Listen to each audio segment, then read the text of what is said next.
Hey, Ace Man, John from Northern California.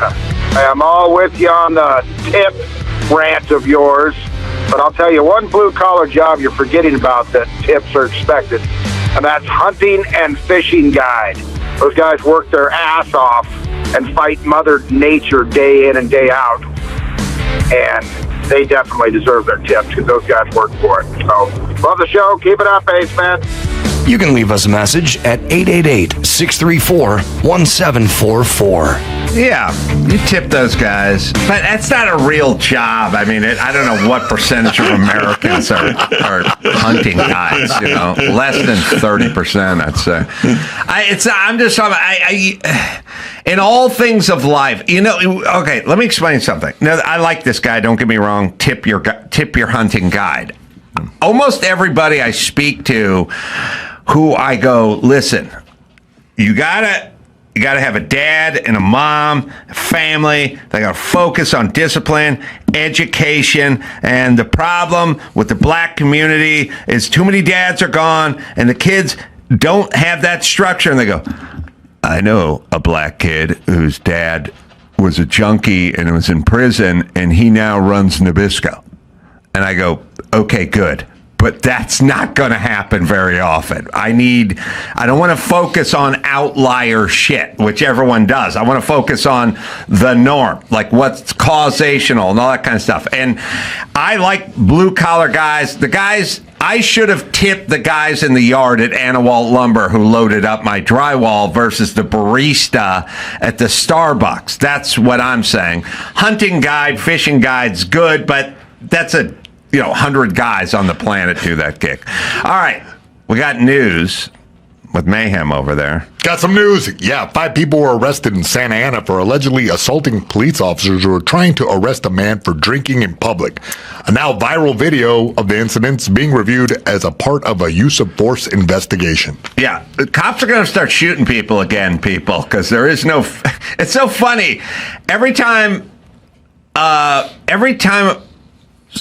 Karen Bass, mayor of Los Angeles, or Gavin Newsom, they always go, these people are scared. Like, they're scared. They're scared. Okay, stop bum rushing the guys you're scared of and go fucking hide on the other side of the street. But we'll watch it. They're holding down a guy. They're arresting a guy. They came running at the cop. They pushed the cop. Going viral. Police arresting 5 people who... People would never fucking put their hands on cops when I was younger. Well, now they're just fucking trading with them. A little context, this video starts a little bit late. 10 seconds before that, what happened was as they are arresting this man for drinking in public, a lady comes up and puts her hands on the cop, and the cop snatched her to the ground. And then it incited a whole group of people. I get it. Don't put your hands on cops. Yeah. That's it.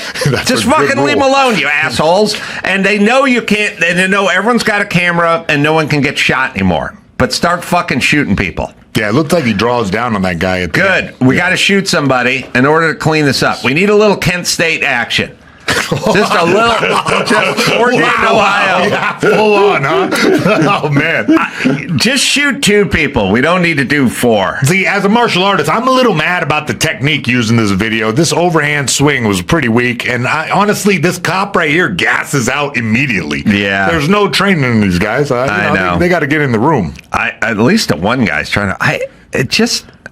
I am telling you the fear. There's 2 fears that we lost. We lost fear of law enforcement and fear of dad. And our society's turned to a piece of shit ever since we stopped fearing dad and law enforcement. And they go, well, why? Do you want the public? Yes, I want them scared. I do. It prevents them from getting shot.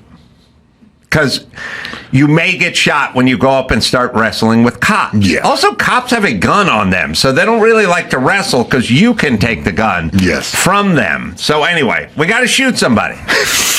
What the hell? It's a strange way to advocate. If one fucking cop just went fuck you and just shot the guy in the face, like the guy who in the Capitol, that guy just shot a chick in the face. We applaud that, right, fellas? Right? I all like that. No problemo. No problemo with that cop shooting someone in the face. One cop shot in the face, news out, everyone fucking stays home. That's how it works. Got to do it. Shortly after the George Floyd tragedy, I remember, just posting because everybody's going after just cops in general, just attacking every single one of them. And I said, look, there's so many of them. They're Hispanic, they're black, they're white, they have families, they have children, they're doing a job trying to, and everybody's like, fuck them all. They're all the same fucking thing. I'm like, I got my ass handed to me, and it's the internet loses nuance. Like they want issue to be very stark contrast to one way or the other. They're also insane, and these people are fucking criminals. I mean, what I mean, here's what I'm saying. When LeBron James gets out there and does all his fucking race hustle, he's ended up getting kids killed by saying the cops are hunting down people or black people or whatever. That causes the struggle. That cop, remember that scene about 4 or 5 years ago? The woman, teenage girl, was about to plunge a steak knife into another woman, teenage girl, and the cop shot her. And LeBron started complaining about the cop, not the fucking chick with the steak knife who was trying to gut her friend in the parking lot. I don't know if he walked it back or not, but listen. Okay, let's just do a math. Do we need cops? Do we want cops? Do we need cops? Yeah, okay, yes. All right, we have a society. We've somehow crafted a society where we need cops. Okay, so let's just check. Let's just go in order here. Right. Do we need cops? Yes. Okay, so everyone agrees on that. Yes. All right, if you take cops and you pull them back out of neighborhoods where there's crime, is there more crime or less crime with less cops or more cops? Well, there'd be more crime if those cops were out there. Okay. Is there such a thing as a bad cop? Yes. Should we try? But they're bad accountants who embezzle. Yes. Yeah, there's bad versions of everything. Should we try to weed them out? Yes. Should we use training? Yes. We should use all. But to demonize cops just sort of in general it's insane. Yeah. Sort of racist against cops. Yeah. Yeah. Yeah. LeBron James. Oh, God. He back? Doxed this guy. Oh, wow. He said, "You're next."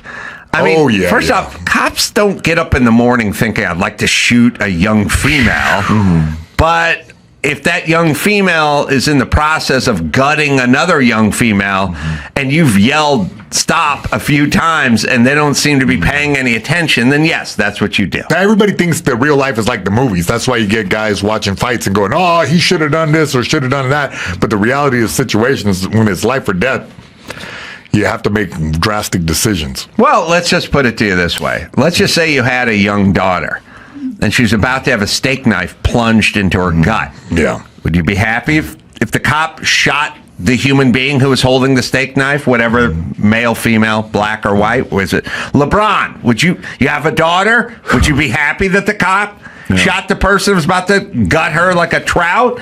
If the answer is yes, then shut the fuck up, you race hustler. All right, let's lighten it up a little bit. Hey, should we normalize baby showers for men? No. Some expecting dads think so. And this entire article is pretty much women saying, my husband's coworkers did it when I was pregnant. He came home excited, mainly women. One made a cake and another made an amazing gift basket full of necessities. I will never forget how they included him in the baby excitement too. All right, here's what I'll sign off on. Patrick, I think you're with me. I decided the other day for Father's Day. I came home on a Sunday. I called my son. I said, it's Father's Day. He said, yeah. I said, what do you want to do? Go to dinner or something? I'm like, no, I want to do what I want to do.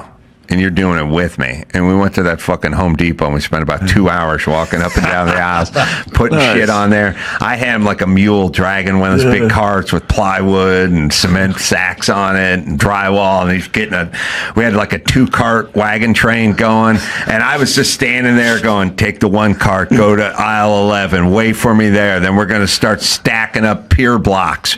You know what a pier block is, boy? And he goes, no. And I go, okay, well, you're going to find out.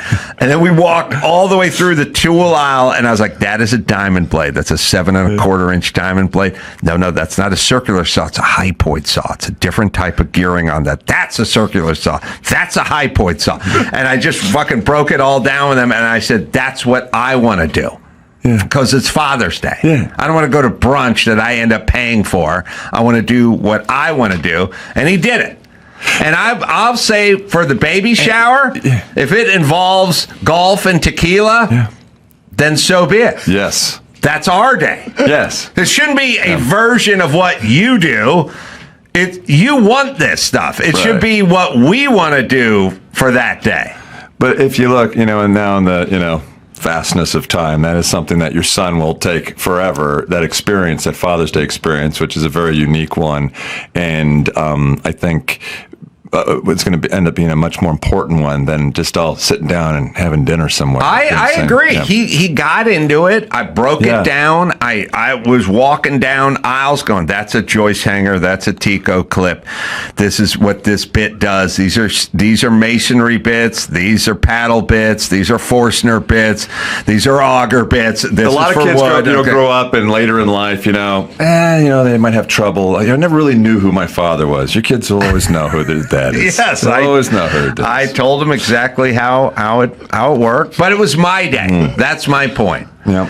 And I would say that the baby shower male version is fine, but not the way women celebrate it, transferred to males, but our day. Agreed. All right, Ace, lay it down for us. What's your dream baby Back shower? to Home Depot. I would go, all right, we're here to celebrate, and we got, a young kid. Maybe we should go fucking go-kart racing, like something a young kid would enjoy, but we're going to involve a few beers, and we're going to hit the track. Like some communal fun, fucking paintball, whatever, Dave and Buster's type shit. I mean, we're not going to a strip club. That's a little too easy. I would want a day of golf with my buddy Jerry Cantrell, Eddie Vedder, and Maynard from Tool. Yeah. Oh man. Or a little karaoke over at the Warburton house. That was so much fun. Oh wow. Oh, did he kill not traffic? What was the? I did vehicle. Well, close. I was in the close. Vehicle, yeah. Yes. Yeah. Man, I wonder what a gender reveal would be like with Tool. All right. So Bill Ackman pledges to bankroll any New York City mayoral candidate capable of defeating Zohran Mamdani. Oh, I got a clip, speaking of that guy, which is everything that's wrong. It's that Colbert clip.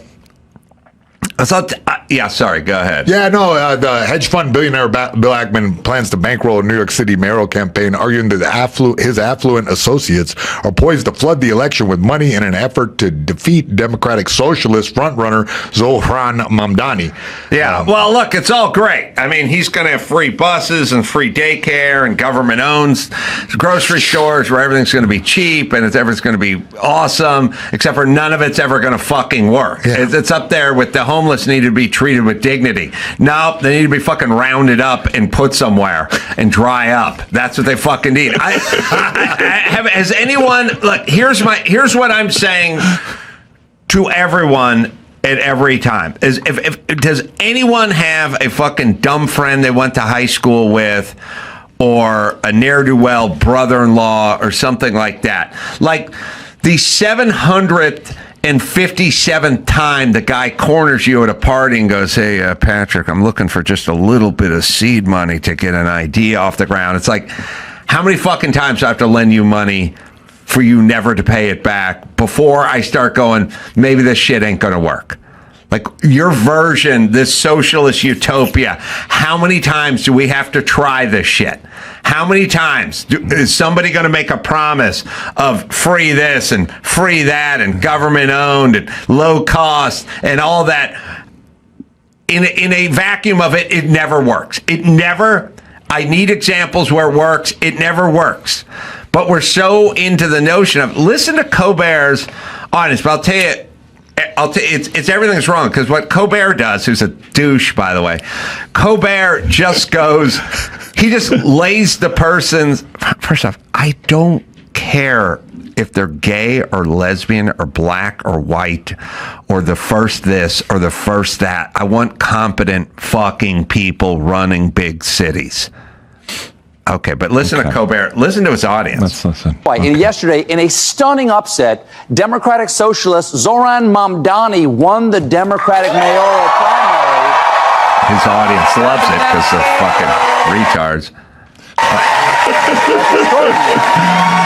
That's extraordinary. Mamdani is now on track to become the city's first South Asian mayor, first Muslim mayor, and the youngest mayor in over a century. Wow. Youngest mayor. Youngest mayor. Okay, that doesn't mean shit to anybody. That just means no experience. His fucking mom makes films.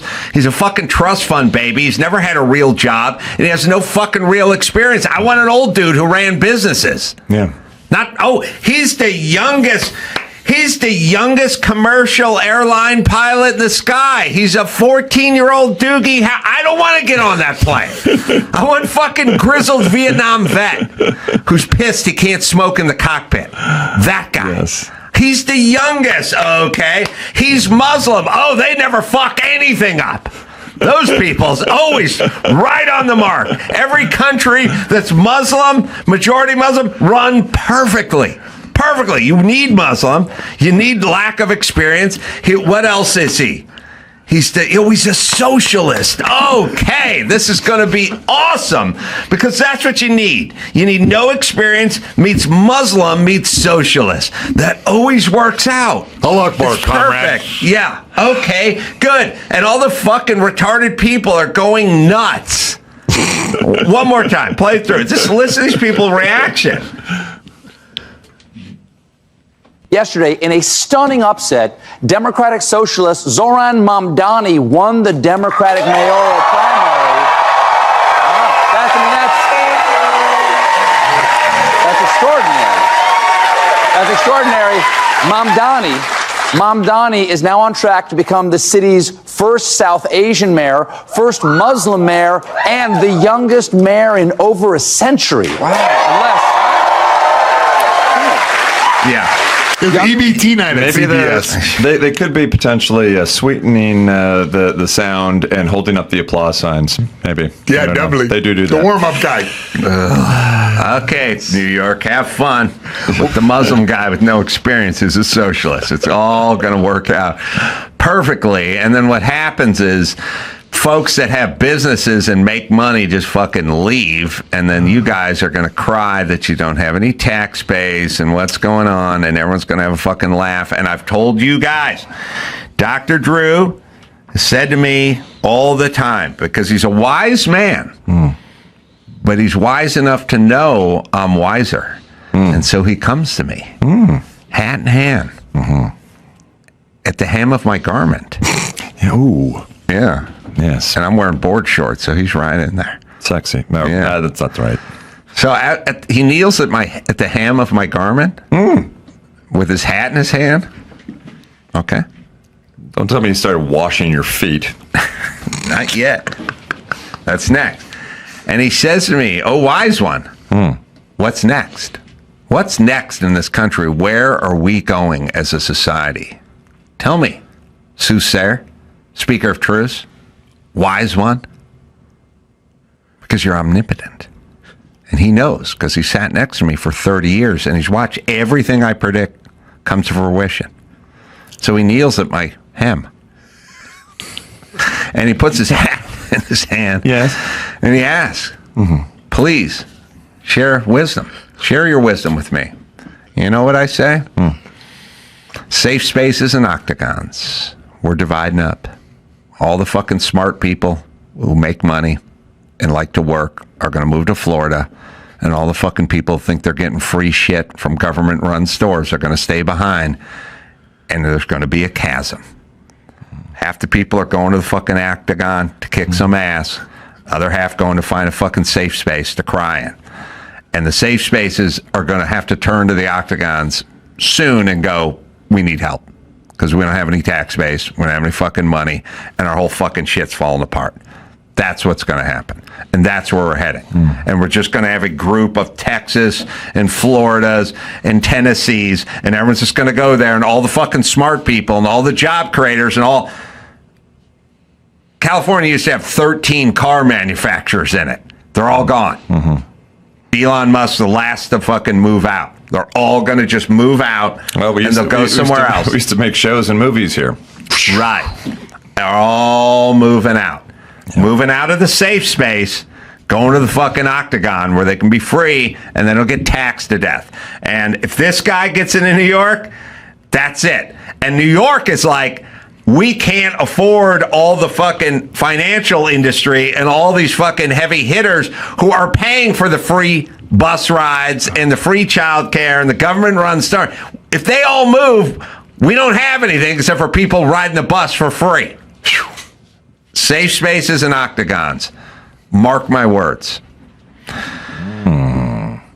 Kneeling at my hem. The hem of my garment. Did he have to climb up into the mountains to get you out of sitting in the lotus position or floating? I reside atop Mount Pius. And you can, well, no, I actually wasn't wearing shorts. The hem of my robe. I wear a scholarly robe. And he would kneel, and he'd bring offerings, fruit mainly, in season. And he would offer that for wisdom.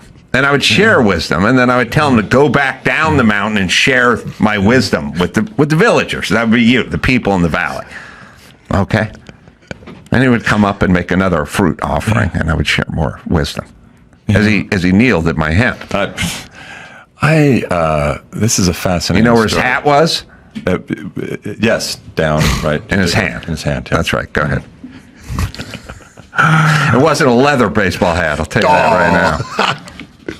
I have forever just, I'm kind of, I haven't even voted in years, and I've always stayed out of politics 100%, in the entertainment industry. I think it's the smartest thing to do, It was on Larry King years ago, and I knew I wasn't going to be able to avoid a political question. Larry goes, this is when Trump was elected the first time. He goes, what do you think of Trump? And I go, I didn't vote for him, Larry, but I also didn't vote for Hillary. If you choose not to decide, you still have made a choice. I go, Rush, 19. Yeah. And I go, but I'm rooting for him because he's the president of the United States, so I hope he does a good job. And that was it. And I got out of there unscathed. But really, in the realm of politics, I see so much mess going on right now. I appreciate your no nonsense perspective on a lot of things and common sense perspective. I will tell you this. It is an aggravating fucking world that we live in, and it is. And I wish we weren't so polarized, but we are really fucking polarized. You're laughing. Well, back up what you're saying. I will undergird. Yeah. As long as you kneel by him, I will undergird. I will lay out your political strategy perfectly. You're going to want to put that hat in your hand. When is the last time you did VO work for Family Guy? An hour and a half ago, 2 hours ago. When did I get here? Okay. Mayhem asked me when the last time I did VO work for Family Guy was. When? 9 years. So it is impactful sometimes, the things. But it was. I remember, yes, because you were the. Yeah, they replay the death episode every once in a while. When's the last time I got called in? When's the last time Seth called me in to do VO work? Greatest Grim Reaper ever. 9 years. Well, don't let him talk too much because he didn't vote last time because he was getting a haircut at Fantastic Sam's. Oh, that's right. Wow. That's right. And they knelt at the hem of my cape that they put around me. I like the cape. You know what I like to say? Oh, you know what I'm going to tell people I do? If people say to me, what do you do? What line are you in, bub? I'm going to go, when you go to the barber and they make that small ribbon of paper that goes around your neck before they put the cape on? That's what I make. You make those? I make that paper. I don't do Kleenex. I don't do toilet paper. I don't do coasters or doilies. I just do that one weird strip. It's 1 3/8 inches wide, and it just goes around your neck. There you go. And then they put the cape around that. And what That's you can my do is business. and then torture them and explain why the competitors don't do as good a job, and then start breaking down the composite of the one that they put around your neck. Oh, yeah. Just watch them slowly really. I'll be like drift off. Acme neck wraps use an inferior wood pulp base for their paper product. Well, I didn't know that. Yes, and mine are waxed on both sides. My competitor just waxes one side. They get most of their materials from China, whereas I get my stuff from the USA. So there you go. Of course, we have to charge a little more. It's almost $1.50 per unit. Whereas my competitors can come in at under a penny per unit. You've done your research. I got, you want to know my counts? I got Fantastic Sam's. I got Sports Clips. I got Sports Cuts. Those are major vendors. Okay? Here, let me give you a card if you ever need any paper neck wraps. This is why I go to Jamie's Hair when I had hair in Thousand Oaks, because they cost a little bit more. Yeah. But they spend, Yeah, he was a customer. Yeah. Yeah, we used to provide really? neck wraps for him. Well, we still do. Yeah. He's a good guy. Loyal fan base. My dad started the company several years ago. I used to go to Ricky Martin's barber till he shamed me out of it. Yeah. Now I go to whatever Fantastic Sam Sports Clip is in the area. Well, I'm glad he set you straight. Well, set straight is really the operative. That is how All right, Warburton. When We Went Mad is the name of our new doc, unauthorized story of Mad Magazine on Apple, Amazon, most digital platforms, cable providers. Live dates, man. Spokane's coming up at the Comedy Club. I've been there. That'll be June 27th, 28th. Tacoma. I just did that run. It's good. Yeah. Warburton's going, and he's good. Where should people go? To your website? PatrickWarburton.live, I think, is it. I don't know. All right. It is PatrickWarburton.live. On Instagram? Yeah. Patrick Warburton. I'm going to be at the Irvine Improv and Covina Laugh Factory. Just go to adamcarolla.com for all my live shows. Mayhem, any plugs for you? Yeah, I'm at Mayhem Miller on everything, mayhemnow.com. So, till next time, Adam, for Mayhem and Patrick Warburton saying mahalo. All right, you got some news there, Rudy, do Yeah, you? let's do it, huh? Let's do it. California Governor Gavin Newsom's characterizations of his humble origins are raising some eyebrows, given his family ties to the late billionaire heir Gordon Getty. During a recent appearance, Newsom recounted that his mother, who divorced from his father when he was young, hustled when he was growing up. I love it. Yeah, my mom was 19, pregnant, and divorced a few years later with 2 kids. Came from no money and just hustled. Worked hard, grinding every single day, 2.5 jobs, no bullshit. We had roommates all the time because she couldn't afford the rent. And throughout his career, Newsom has told similar hardscrabble stories about living in poverty, about the time that for example, he claimed to have slept on the couch while his sister slept in a hallway because his mother had to rent out the spare bedroom. It's kind of interesting. I was thinking sort of the mindset on this. Newsom grew up with privilege. His dad was a judge. His dad was a judge that was pretty favorable to the Getty family, and then later on became in charge of the Getty Trust of like $4 billion or whatever. So his dad was a heavy hitter lawyer. Oh my God, this judge, rich guy.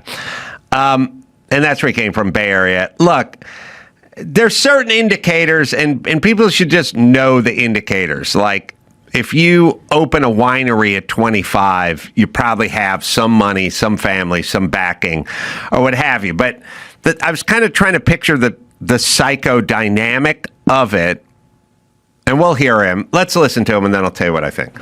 But also, it was also about paying the bills, man. Yeah, man. And it was just like hustling. and so I was out there kind of raising myself.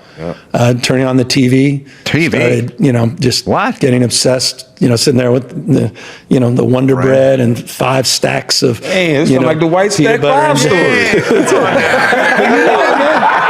Come on. Kraft macaroni and cheese. Come on. Man, bro. Are you talking about me? Yo, YG. YG, man.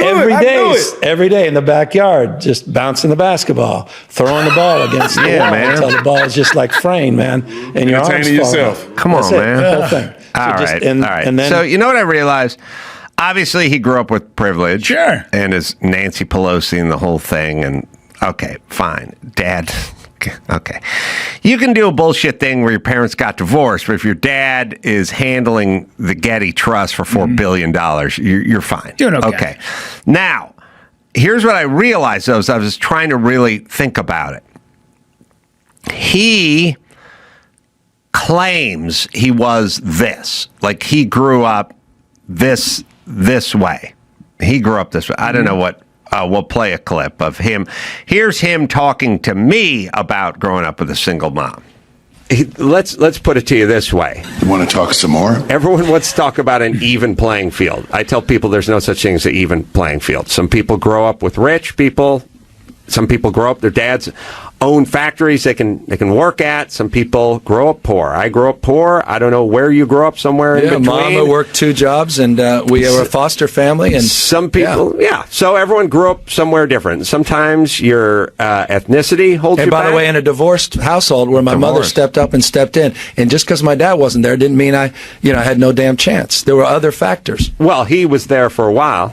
He was there for 1.5 years. Really? Yeah. When did he cut out? I was an 18-year-old pregnant mother, had me at 19, my sister at 20, and they were divorced 1.5 years later. And now he still played a role in our lives. All right, so he grew up hard scrabble rich. Yeah. Okay. But as I was thinking about this, I was like, all right, let's try to figure out this dynamic. You can clear the screen if you like. I grew up poor. And I didn't grow up like poor sharecropper poor.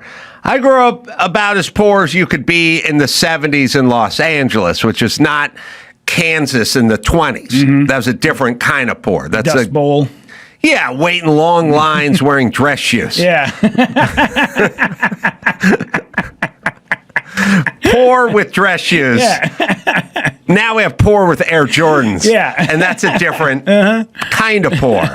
So now there's poor with a smartphone and poor with cable and poor with Uber. Yeah. And, that's not really poor. But I grew up about as poor as you could be in sort of semi-modern Los Angeles. Mm-hmm. And food stamps and welfare and that kind of stuff. And then I realized I have a totally different perspective on poor people. Like, poor people that I grew up with were fucking lazy and they're complainers. And my mom could have got a job, but she didn't really want a job. And she'd rather get welfare and food stamps and complain about the government. And most of the people I hung out with, their parents were kind of like, and they weren't exactly hustlers. They didn't work weekends. They like to smoke. They like to drink. They like to watch TV. Like, they were kind of poor for a reason. Yeah. Which is they didn't get their fucking hustle on. Like, they didn't make the hay while the sun was shining. Some of it was like substance abuse.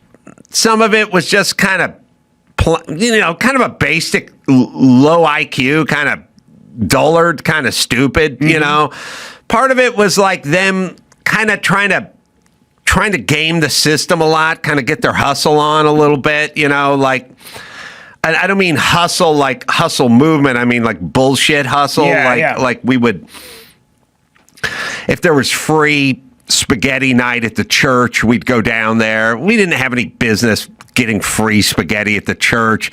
My mom could have made spaghetti at home, but this was free. Sure. So why not stand in line? Mm-hmm. Lots of like tell the school to get the lunch tickets and all that shit. But as far as I could tell, a lot of underachieving bullshitters who drank a little too much, who had a couple of vices, who gambled a little even though they had no business gambling, and kind of were more into fixing up their own chopper than paying for their kids' braces or saving up for college. Sure. It was on them. Yeah. And I was like, you guys are fucking dumb and you're lazy and you're depending on the government to bail you out, but it's not because you're not able-bodied. You're just fucking dumb and lazy and you don't fucking want to do anything. Like, you're not, and sort of narcissistic. Like, just like, hey, man, I could go do this and go do that on a Saturday, but I want to hang around and have a beer and relax. Yeah. When people will say things like they'll look at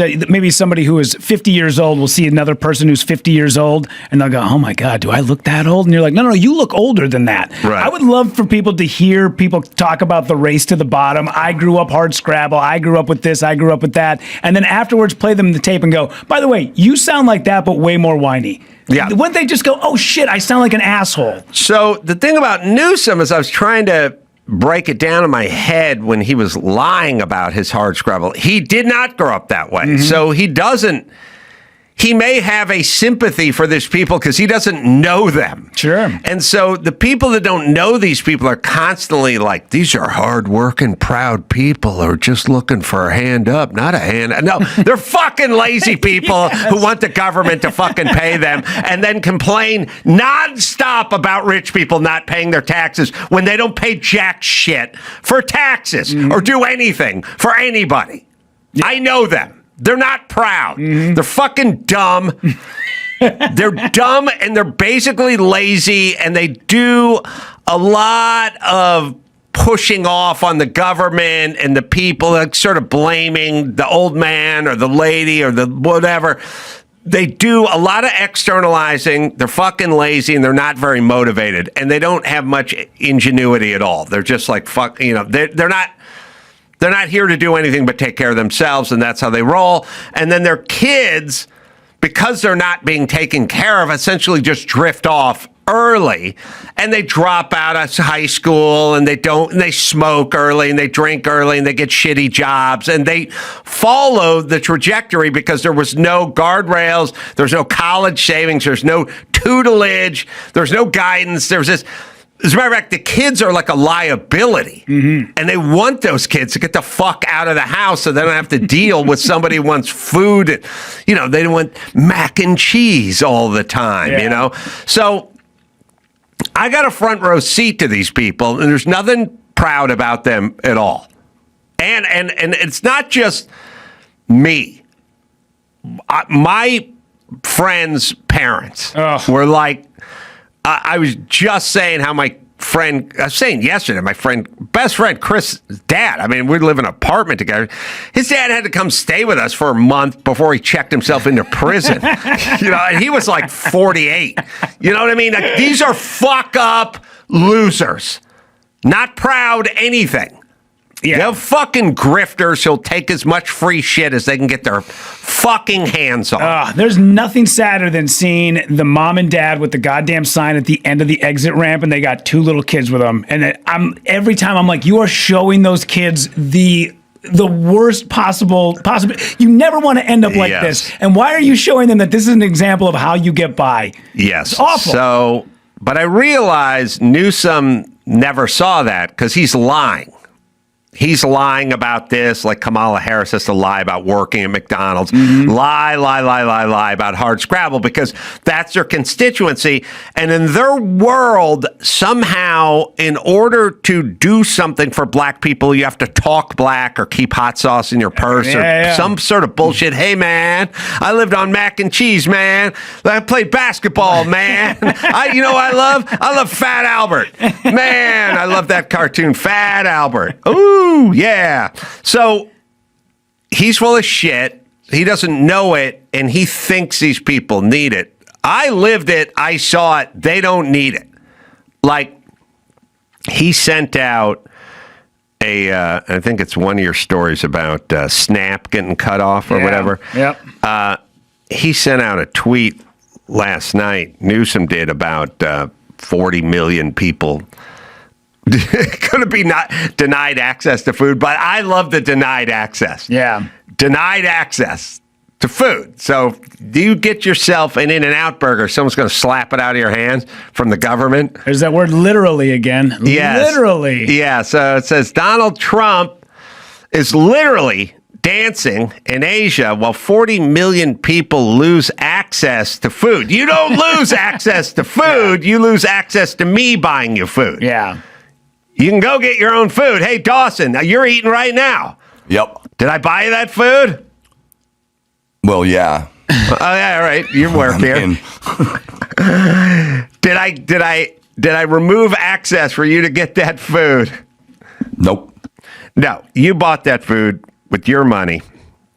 That's your food. Well, there's not access. Everyone has access to food, just like you have access to birth control if you work at Hobby Lobby. Now, Hobby Lobby may not buy your birth control, but you still have access. Maybe access is one of his words, though. Remember, he said these people don't have access to checking accounts. Right. So here's the thing. Why do I have access to everything, and these people have access to nothing? First off, these 40 million people, 37 million of them are morbidly obese.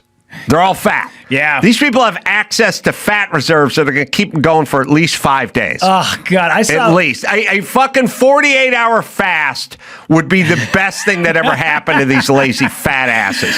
Number one. So they don't have access to food. Okay, so let's cut them off.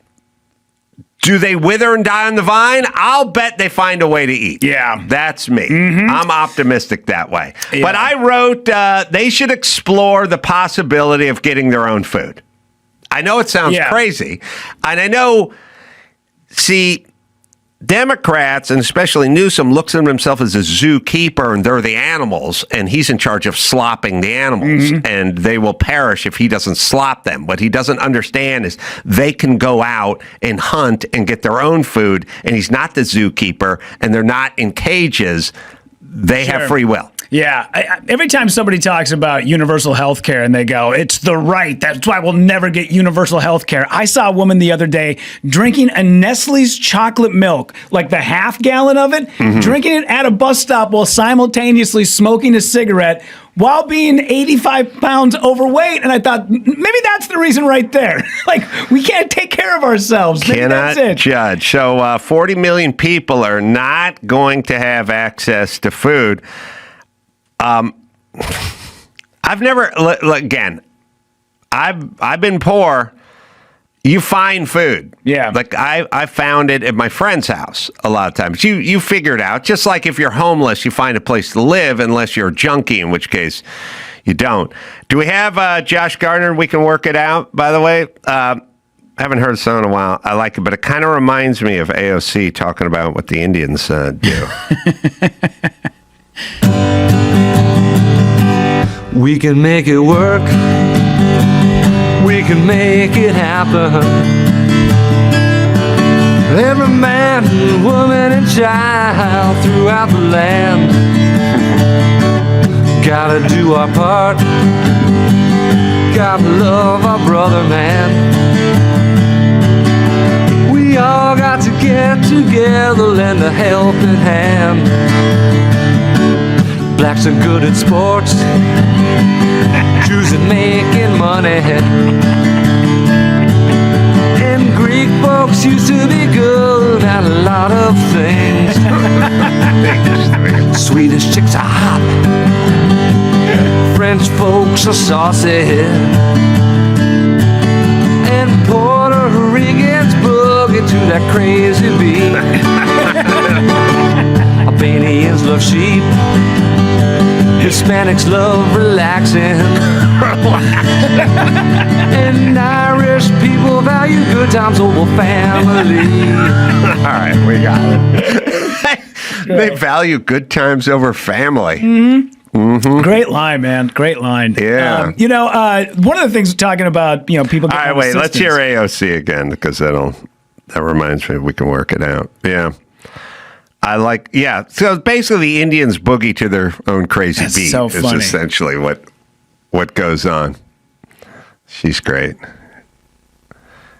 All right, here it is. Let's see. This city was built by the Irish escaping famine, Italians fleeing fascism, Jews escaping Holocaust, Black Americans fleeing slavery and Jim Crow, Latinos seeking a better life, Native people standing for themselves, Asian Americans coming together in Queens, in Brooklyn, in the Bronx, in Manhattan, in Staten Island.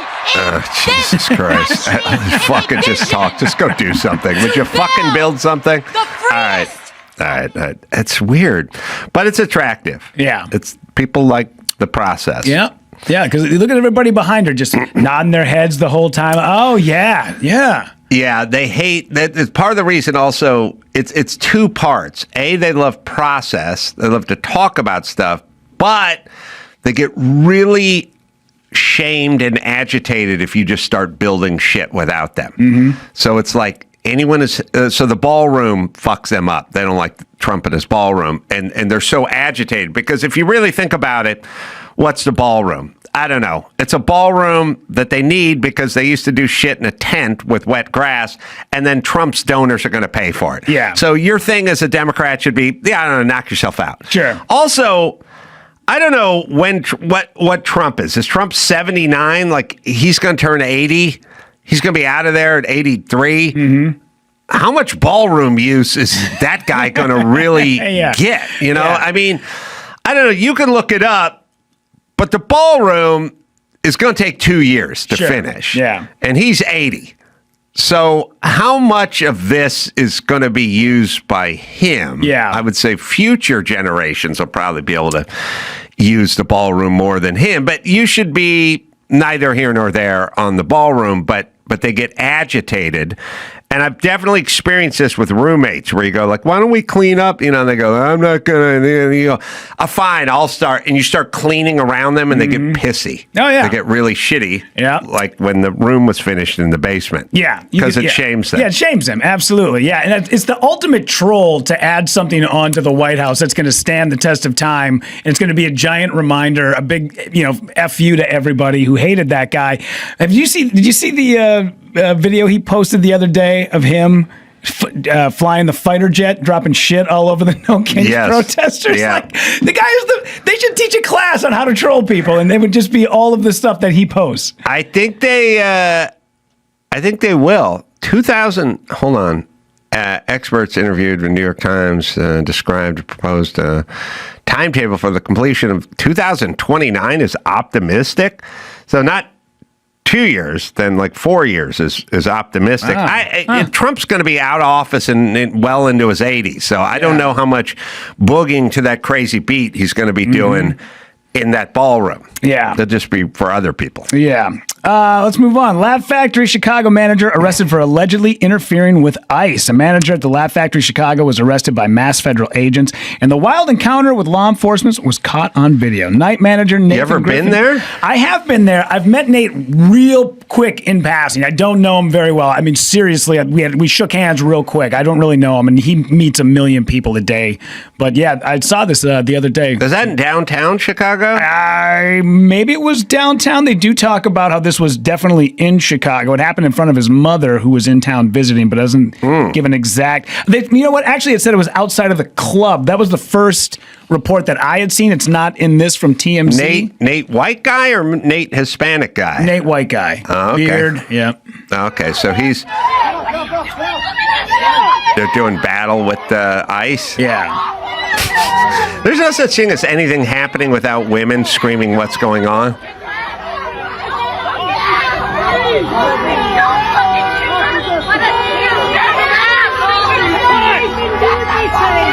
Women are going nuts. Yeah. Hold on a second. You know, it's funny. The guy who's being handcuffed and zip-tied and tackled is not making a peep. But every woman around is screaming at the top of their lungs, what the fuck are you doing? It's crazy. So that's him on the ground? That's him on the ground. Now, how did he get to there? You know, they don't show that in the video, but from what some of the reports were with that, is that he was interfering with law enforcement while they were possibly interrogating somebody or making an arrest, and that's where that was the first initial meeting that he had with police officers and ICE, and then this is where it ended up. But they don't show. There's no video that shows before that. There's something going on, and I think we need to put a PSA out because we haven't really gotten the message.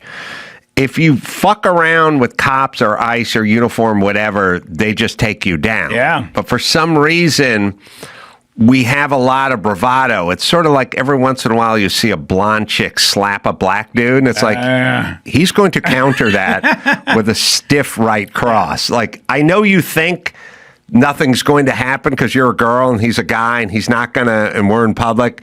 He's going to. Yeah. So don't do it. And there's a weird thing. Women have more than men, which I keep seeing, which is they run up to the ICE guy and they start shoving him and screaming and stuff like, bitch, you're going down to the asphalt. Yeah. And then when you go down to the asphalt, don't scream what's going on. You're surprised by it. I like the surprise part. I would never be surprised if I tried to fight a cop. So if you get in on them and you start pushing on them or blocking them or whatever, then you go to the ground. Mm-hmm. Now you can go, why are they there? Oh, I don't know. Well, what right do they have to be there? I don't know. Well, is it good or bad or right or wrong that they're there? That's all a secondary question. Yeah. It's the first part where you push on them. Don't do it. Yeah. You'll go down to the ground. And then they'll go, why? And it's like, well, because you pushed on them. And then they'll go, but they weren't even, they're in the wrong building. Yeah. Yeah, I know, but you pushed on them. So now you're on the ground. Yeah, I think if you play the video a little bit more, you'll actually see, I think the women that are in this video go a little bit more bonkers than what they already are. Like they kind of really start to. That's good. Bring it up, yeah. So there's two people on the ground. There's two people on the ground. I don't know if the one is, because he was with his mom, and I don't know if one of them was his mom that was on the ground with him. I don't know. I don't think my mom would ever jump in. Oh, yeah, not a chance. You're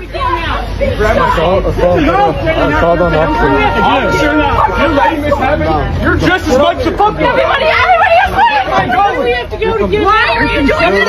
Where are you taking him? Where are you taking him?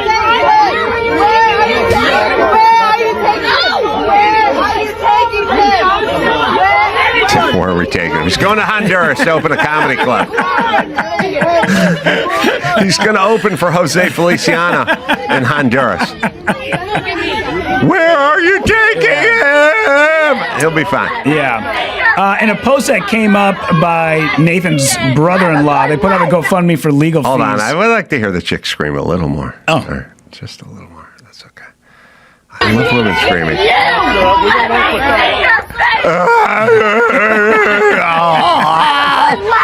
Women are so miserable now. It's so sad.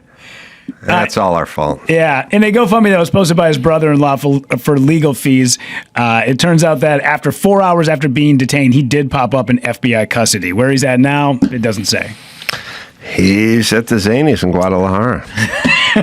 He's open to Zanies in Guadalajara. Yeah.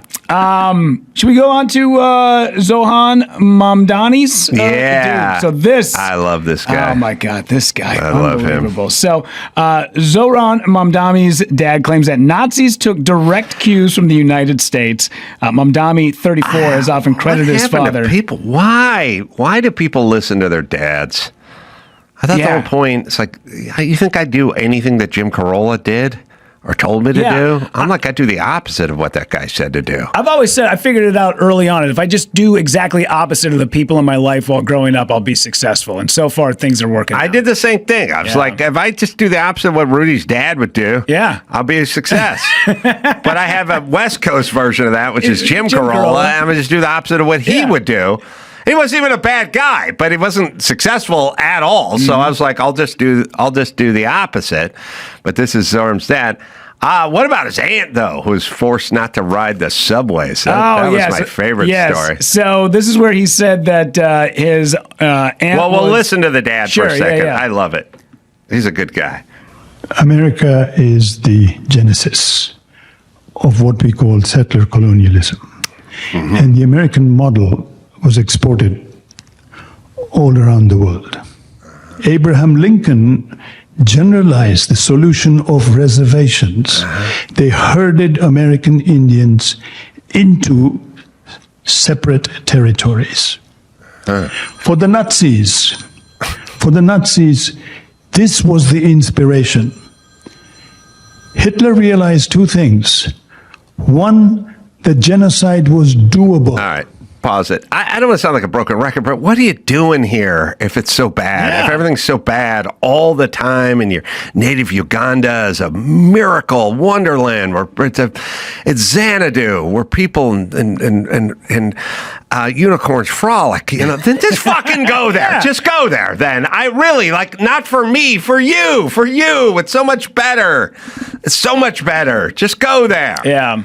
Jesus Christ. I love the aunt. I love Zoran's aunt, who the poor woman was scared to ride the subway with the hijab on. Yeah. Because it is a great story. Yeah. It's great. It's funny because he had basically said it seems like she was the real victim of 9/11 who was scared of taking the bus while wearing her hijab. Right. But let's just... All right, just play it for a second. Let's say. I want to use this moment to speak to the Muslims of New York City. Good. Let's talk to them. What's going on, Muslims? New York City. It's getting emotional. I want to speak to the memory of my aunt.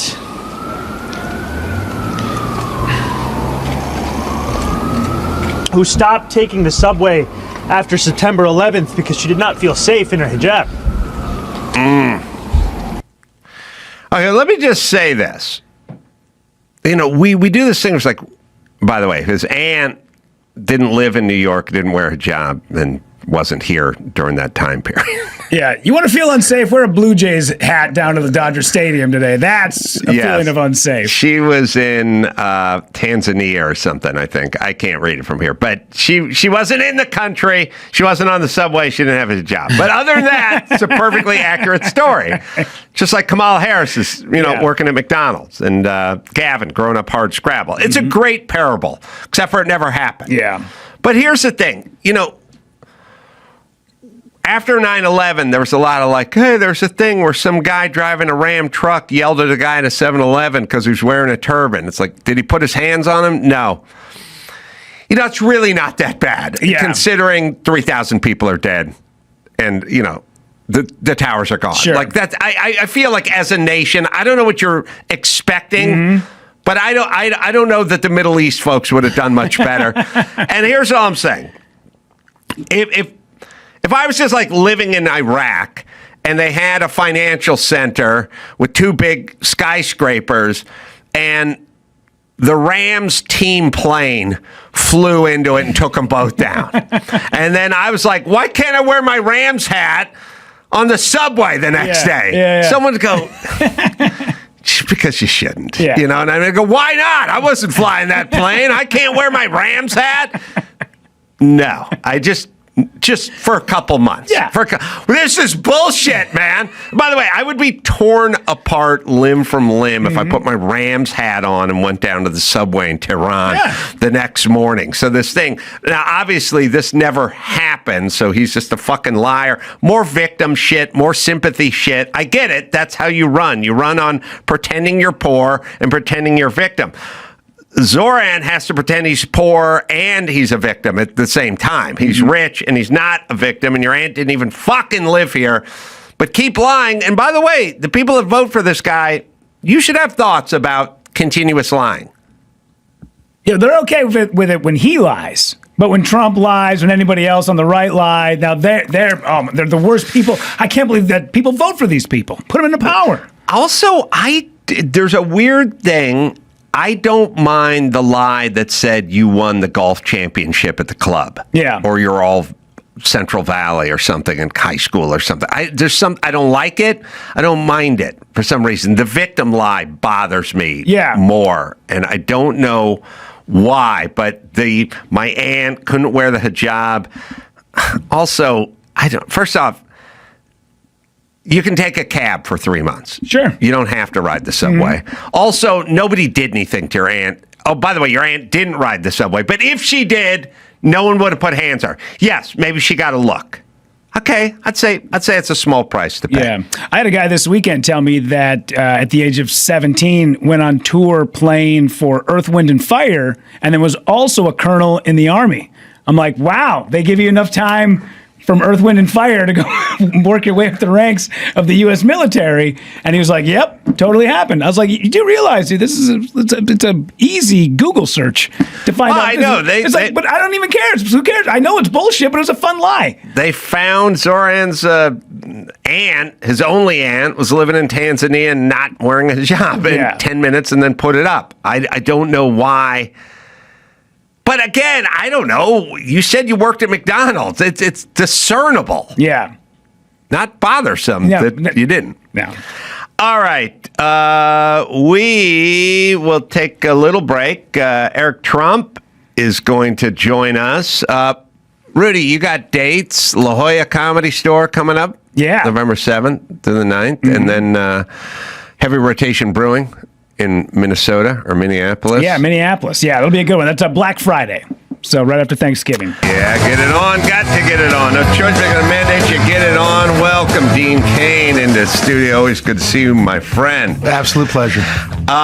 Dean, very interesting guy. Lots of stuff going on. We have things in common. Little Angels, name of the movie, Angel Studios. Great guys over there. Love those guys out in Provo. And it's streaming on angel.com. And support those guys because they need support, not that they're struggling, and that they are part of the new world order of tired of getting kicked around by Hollywood and, told to mask up, so they just go to Provo and do their own thing, right? Yeah, when we didn't have masks on. Actually, we shot this Little Angels during COVID, so we had a lot of mask issues. And in fact, a third of our budget, I think, we spent on COVID compliance. Might as well have flushed all that down the drain or just burned it up. Yes. So there's you and I probably followed about the same trajectory in this business to a certain degree, which is, in the beginning, nobody really cared about anything. They just need you to show up and be sort of semi-sober, do your job, and then you'd get paid and you'd leave. And that would be about it. And then a thing started. And it probably started around Obama era, where they started to kind of go, "Did you vote for Obama?" And it was and I was always agnostic about things. I grew up sort of atheist in the valley with a hippie mom, welfare, and just fucking hung out. And I didn't have any real thoughts. We didn't go to church. I didn't know. No one in my family owned a gun. And nobody in my family was remotely religious, and so people hung out and did what they did, but there was no conservative. Charlton Heston was conservative when I was a kid. I didn't know anyone in my family owned a suit or had a short haircut or anything, or Bible. There wasn't a gun or Bible anywhere near my house, and that's how I grew up. Now, how did you grow up? Pretty similar. My parents were hippies in Malibu. I mean, I grew up in Malibu. When I was 5 years old, we moved to Malibu, lived in Paradise Cove, which is beautiful, but it was a trailer park. Right. So everyone was like, "Oh, you grew up in Malibu. It's great. It's so glamorous." No, it wasn't, because we didn't have a lot of money. It was rural. It was very rural and beautiful. Yeah. And their best friends were the Penns, Leo and Eileen Penn. So Sean Penn, Chris Penn, Michael Penn. I grew up with those guys. Chris Penn and I were close in age, a year apart. All those other kids grew up out there. Penn. Oh, yeah. Well, fun guy. Real fun guy. Well, Chris was wonderful, and bless him. And I played sports with him all the time and such. Mm-hmm. Sean's obviously still around and doing well. I don't agree with his politics, but I love the guy. So, and that's a thing that people don't seem to understand these days, is you can disagree politically and still be friends. Yeah. Well, I can. A lot of people can't. Yeah. Well, so I grew up, and you grew up just sort of hippie, SoCal, agnostic, something. And, but then subjects started coming up, you know what I mean? And I was just like, well, listen, I don't want to pay a whole bunch in taxes and get nothing in return, but that seemed like a pretty common sense kind of thought. It is. For me. And other things would pop up, like, well, I want the border secure. Because, if you live in Los Angeles, well, as a matter of fact, I saw Sean Penn at Michael Madsen's wake at the Vista Theater last Friday. And, LA's big. And if you live here and you live there are parts of it you'll never see. Oh, yeah. Or parts of it you haven't seen in 20 years. But all of a sudden, Waze takes you to the Vista Theater from Malibu. Right. Or La Cañada, and all of a sudden I'm going down streets I haven't been down in a while. And I'm going down through, Koreatown, whatever, and I see street vendors, and I'm not talking about ice cream cones. I'm talking about full shacks with roofs and tarps hanging down, and all the way down the sidewalk. I can't see what businesses or stores are even in the mini mall. I can't see it because it's blocked. If there's any in there anymore. If there's any in there. And it is literally 3 blocks of salsa and chopping and generators running and food and chicken. And I'm like, this is a complete street takeover, but it's completely what Tijuana... Actually, sorry. It's a lot further gone than Tijuana was when I was young and would go there to party. We used to go there and run around, yeah. Yeah, and you'd see little girls selling chiclets on the streets and guys making tacos, but they did not take over the entire sidewalk. So if you live here, you have thoughts. And you have thoughts about, like, well, maybe if we pay the most in gas prices, there shouldn't be as many potholes. What a concept. Maybe we should get the border taken care of so the place isn't just littered with street vendors, and a couple basic thoughts like that. Not what I would consider conservative thoughts. Just thoughts. Common sense. Basic thoughts. Yeah, no, I don't want the homeless taking over the parks. No. I got kids. I want to go to the park. You want to go take your dog to the park. You want to be able to have your kids go out there and play and make that safe. LA has encouraged homelessness. They've paid for it. They've encouraged, giving needles and drugs to people encourages it. Giving a stipend to people encourages it. Not enforcing laws encourages it. The thing about homeless people is, by definition, they can move around. I move around. I got to pull up stakes. You know what I mean? I got to get a U-Haul up in here. I got cars and trailers, and it's some effort. Homeless is just that. You can go where the wind takes over there. you. Yeah. Right. So if somebody says, look, the getting's a little better over here because they provide more and they have more shelters and they don't judge and they won't scrape you off the sidewalk and put you somewhere, then why would you be homeless in a place that was difficult? Why not just migrate to a place that's easy? I mean, it's here. Yeah, it's sort of, the homeless is sort of like saying there's a fence, and there's a long fence, and we want to get to the other side of it. And you go, okay, well, down 100 yards, there's a hole. And you go, okay, well, I'm not going to try to build a ladder and climb over. I'll just walk over to where the hole. I'll go to where the hole is. That's what homeless. And California's the hole. That's why we have, I guess, almost half of the nation's homeless here in this state, which used to be my home state. Used to be. Now, back to the sort of politics of it. I am simply pragmatic and trying to fix problems, and so I would like less homeless, and I would like lower gas prices and less potholes and things like that. Now, I don't find any of that to be a controversial stance. Nope. Is what I'm saying. And by the way, you want to be transgender, but you can't walk into the girls' locker room if you still got your junk as a dude. Okay. And leave the kids alone. Right. We're super basic, straightforward. Everybody on any, Sean Penn would have agreed with all this shit. Oh, yeah. 15 years ago. 100%. No problem. Right. I would think he would. And then something started, and they just started on some sort of crusade that is pretty Orwellian, and there's lots of shades of history in it. And then you had a choice. The choice was go along with whatever the new world order is that they're creating, or stop and announce I'm not going along with it. And then get ostracized and called a Nazi. Right. I was talking to Dr. Drew about this, literally writing in here about 15 minutes ago, and he said, well, he got sucked into this, or he could have been sucked into it a lot because he is naive. But he's handsome. I know. And I said, that's a French word, but say it with an accent, would you please?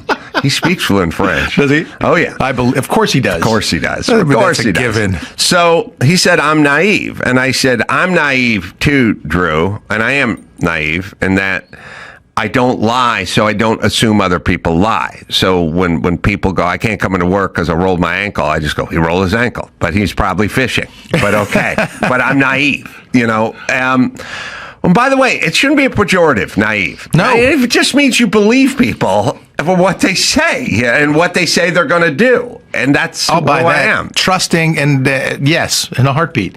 Right. So he said he was naive. And I said, no, I'm naive too, Drew, but your problem is you care what other people think of you. And I said, I'm naive, but I don't care as long as I'm right.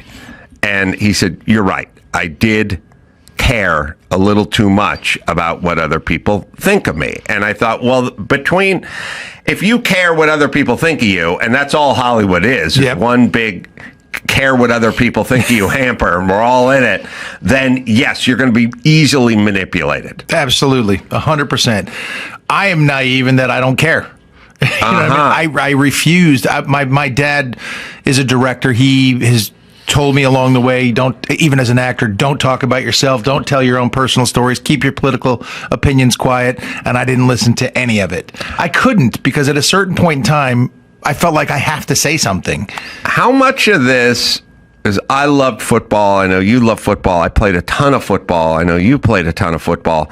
You played at a higher level than I did. But I got 11 years of pad football in because I started when I was 7, which is nuts. Gosh, yeah, that's I was a little playing young tackle football for the East Valley Trojans at 7. Nice. I think we played you guys. Where'd you play? I played Malibu Mustangs, baby. No, we were Burbank Vikings and Northridge Knights and Chatsworth Chiefs. We got over and played a couple of your squads, I think, at some point. I guess we didn't play. I'm 59 now, so I don't know. We're about the same age, but the East Valley Trojans, we would play the Sun Valley Falcons and the whatever. Remember West Valley Eagles? Eagles. We played them. Yes. We didn't go to the East Side guys. We were afraid of you guys. We take the West Side guys. Yeah, the West Valley Eagles. I think they were good at some point. They mopped the floor with the Malibu Mustangs. I'll tell you that. I would have loved to play a team from Malibu. We were so bad. So I started at 7, and I got a lot out of that, but mainly I just got kind of tough. Yeah, I just got tough, and I was just like, I don't know, not really headstrong, just to kind of put the mask on. You're going to hurt yourself. I just, fine. I don't want to do that. Yep. And that was always my sort of football mentality, which I then took into other businesses, right? And I imagine you had that sort of base. 100%. Well, that's the thing I love about football, and I always use football as a metaphor for life. You're gonna find somebody bigger, faster, and stronger. Always. You're never gonna be the biggest or the fastest or the strongest. You can work your tail off, and it's tangible. You work your tail off, suddenly you are in a better position. You hit harder. You knock people down. But you're gonna get knocked down, and you got to get back up. And that's a big metaphor for life. You're doing great. You can't do it on your own. You got 10 other teammates on the field with you. You need your D. I'm a free safety. I need my D line to put some pressure on the quarterback. I need my linebackers to stuff the run. Need those things to happen in order to play. And you learn that you can be a superstar by yourself, or you can be part of a team. And it's a really wonderful concept, and it's completely merit-based. Nobody cares what color, creed, or religion you are, or even your sexual preference. It doesn't matter.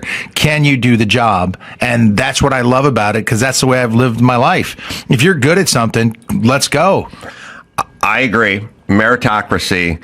And then, DEI is one of the other things they're trying to sell us on. And I didn't go along with any of it because it never made sense to me. And I wasn't going to go along with stuff that didn't make sense to me. Now, there is a business side, and I guess you have to consider that, or some people have to consider it, but sure. I never really considered it. It's that wonderful naivete again. Well, it's naivete meets can't say stuff that I don't think is true. Which I agree with 100%. Right. So then, as the world and the business and the town was sort of turning, I was kind of getting off the merry-go-round, saying I'm not going along with this. And then everyone would tell me you should go along with it so that you can get along. And I was told everyone, but I never finished the rest of the sentence. I would tell people, listen, I have a skill. I'm a carpenter. So I didn't get into comedy to figure out what other people wanted me to say. I'm just going to say what I want to say. And if it doesn't work, I'll put the bags back on and go to carpentry. Except for the part of the story I always left out is I think the most I could make as a carpenter, probably about $50,000 a year. And that's not going to cover the nut. Not going to do it. So you got to do that other thing. Not going to do it. But so now maybe I do have to watch what I say. But I never really did. And I know you didn't either. And now I think with Sydney Sweeney and Trump and the whole 9 yards and Bud Light and Jaguar and all the COVID, first off, everything, it doesn't help their case that every single thing they said was a lie. Yeah, whether it was Hunter Biden's laptop, whether it's Russian collusion or Steele dossier, all things COVID, you could break down masks, social distancing, ivermectin, origin story of COVID. It didn't help that every single thing they pitched was a fucking lie 100%. for the last 8 years. That does not help their cause. No. But it does put us back now on the side of common sense, really. Yeah. Sydney Sweeney. Right. I'm on her side. I'm 100% on her side. Well, I just mean we're now wearing jeans and drinking a Bud Light and instead of a smoothie driving a Jag.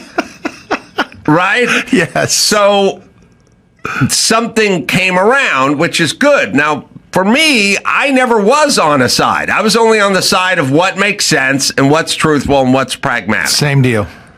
100%. I never, you see those memes. Is the one meme where everybody's standing around somebody and they're like, and it's one person alone and they have a sign that says, yes, I think you're all wrong. Yeah. Like, I feel like that person. I can't, as a father and as a citizen of this country, got to the point where I can't stay silent. And believe me, I was told to stay silent. And don't say this and don't do that and don't become a law enforcement officer. And I absolutely refused to bend the knee in that sense. So how do you get from Malibu to Princeton? Football, baby. It helped. You know what? I had a real romanticized idea of what I thought college would be. Mm-hmm. Growing up in Malibu, it's very unique. We'd go down to the beach every day, and we'd walk down there. We'd be out, of course, until dark. We had to be back when the 2 street lights came on, because that's about all we had. And we were running around like crazy people. And nobody that I knew had even thought about going to an Ivy League school in Malibu. I grew up with, all those same kids: Chris Penn, Sean Penn, Rob Lowe, Charlie Sheen, Emilio Estevez, all these guys. Right. In fact, my dad directed them in Young Guns, and it was wonderful. But none of those guys went to college. And I had this desire, even in high school, that I wanted to go play college football and get a great education. And I had this romantic idea of what I thought college would look like. And when I got to Princeton on my recruiting trips, I looked at Yale, I looked at Harvard, I looked at Berkeley, I looked at Stanford, and truthfully, I was going to probably stay on the West Coast. But I went to Princeton, and it felt so right. Mm-hmm. Big decision to leave Malibu, California. I'd never been to New Jersey before, and once I got there, though, and it was a dreary day in May, and it was raining, and they were like, "This kid's never coming here." But I loved it, and I just loved the idea of going to this prestigious university, and it was a great choice. You went to Malibu High? It didn't exist back then. We had Santa Monica High School. Oh, okay. And you had good grades, obviously, and SATs and all that stuff. I mean, they were, my grades and my SATs were good, but I was a top recruit football-wise, and that helps. Yeah. So Santa Monica, has a football program. I don't know. We were good. You were good. We won CIF. Oh, you did? Yeah, we won CIF, and we went to the next year we went to CIF championship. Oh, we beat Long Beach Poly. Oh, yeah. Oh, we were Long Beach Jackrabbits. Yeah, there you go. So that's a good team. Yeah, so we beat them, and then in Anaheim Stadium, we lost the following year to West Torrance, who won it, and then my senior year we got knocked out by a team that took second in CIF. All right, so you guys were good. Yeah, very good. You're playing both ways? Oh, yeah. Oh, I was a wide receiver and a free safety. So you had good speed. Yep. And good size. And you get recruited by whom? All kinds of West Coast schools, Oregon schools, Utah schools, Pac-10 schools, not much from USC or UCLA, but all the other schools, and then other smaller schools, Weber State, University of Hawaii, places like that. And I chose to I really wanted that top level education, so I chose to visit Princeton and Yale and Berkeley and these places. Yeah, when that meant something. When it meant something, exactly. And I was very naive then, because I'd never been out of my Malibu bubble. I didn't get it. But I chose Princeton, which was the wisest choice I could have made, to leave. So is it a full scholarship to Princeton? No. I had to pay my own way. That's the pride of the Ivy League. They don't have that. Yeah, since 1953. So if anybody tells you that their kid got a athletic scholarship to one of the Ivy League schools, they are not telling you the truth. Oh, really? Oh, you can't get an athletic scholarship. It's just not. It's the pride of the Ivy League. So you got to be a true student athlete. So I turned them all down. My dad said, you know what, if this is where you want to go to school, because I had scholarship offers up the yin yang, you know, and I was like, I was going to take them because you have a big ego as a college kid. You want to be wanted. You know, people are coming at you, throwing at you. No NIL thing back then, but you're getting full rides and you're getting preferential treatment in classes first, and you know, you get treated well. Right. And instead, my dad had to pay for it. And my dad, in fact, my senior year moved to Princeton. My entire family moved to Princeton to watch my senior year football season all the way through, and I was an All-American. I broke NCAA records. My dad For was interceptions. for interceptions, yes. And my dad was traveling to his pre-production meetings for Young Guns. He sold his car to keep me in school. This is your stepdad, right? Yeah, but he's my dad. I'd have 2 memories without him, and he raised me, and he's the biggest influence in my life, Christopher Cain. What happened to biological dad? He was a philanderer, and mom took off before I was born. You know, philanderer are so close to philanthropist. You know what I mean? It's like it's so close, but so different. So far. It's like casualty of war. Like, it sounds good, but it's just not. Yeah. Yeah, he was not a very good husband or father, and so my mom left before I was born. He was in the Army. She was down in Georgia, and she went and go back with her folks who were stationed up in Michigan, and I was born in Michigan 2 days after getting there, and then my mom moved to LA. Like that wonderful story. I'm going to go be a star with 2 little Japanese-looking kids because I'm quarter Japanese, and our given name was Tanaka. And then my mom met my dad. They fell in love, and he adopted us. And which is funny because anytime I make a bad decision now, or he thinks it's a bad decision, he's like, "That's not a great decision, son." And I'm like, "Dad, you married mom with no money, 2 little Japanese kids, and no job. Right. I can't do worse than that." But it worked out wonderfully. Brunt workwear. Yeah, the stuff's good. I'm holding it right now. Beautiful, beautiful boots. But they do more than boots. The stuff's comfortable. It's like, I don't want to call it pre-broken in, but it's good to go from day one. You just have to break boots in, you know, saddle soap and whatnot. Not only are these boots incredibly comfortable, but they deliver the protection and durability you need on the job site. Omen is the name of the boot that I'm holding up here. Wear them all the time. Lightweight, water resistant, slip and oil resistant, heat resistant, electrical hazard rated as well. These Brunt boots were comfortable right out of the box. Like I said, other guys, you got to wear them, you got to break them in, you get the blisters. Brunt isn't just about work boots. They offer a full range of high performance gear built for tough jobs. It's Brunt. Check it out. Right, Dawson? Bring home the world's best steak experience with Omaha Steaks. Visit omahasteaks.com for 50% off site-wide during their spring savings event. And for an extra $30 off, use promo code Adam at checkout. That's 50% off at omahasteaks.com and an extra 30% off with promo code Adam at checkout. See site for details. Chime. Yeah. How about your long-term finances, huh? Given that any thought? Now, through Chime, you can be smarter about how you manage your credit scores. Because that's really what you need. Because it saves you so much money when you buy, a house, a car, anything on credit. You got a better credit score, you get a better rate. Build credit history with everyday purchases and regular on-time payments. Plus, get access to credit tracking tools and personalized tips for a stress-free credit experience.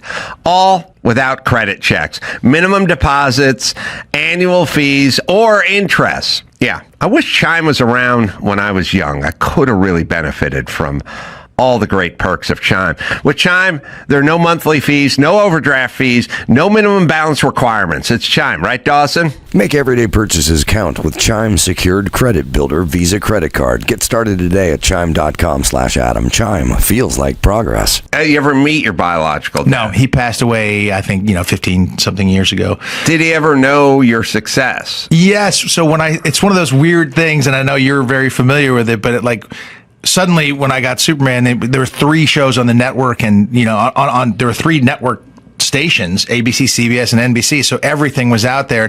Huge press thing that went on. And then I get a call one day, and the National Enquirer has found him, and he's doing an interview on Inside Edition or something like that. So the first time I ever saw him or heard from him or anything was watching that show and seeing his other kids, now they were probably 5 and 6 years old, running around with capes on, and he's talking about me. And I've never seen the man or heard his voice. And he's going, I don't want to be Dean's dad. I was just like, what? This is the weirdest, strangest thing. But I never spoke to him ever.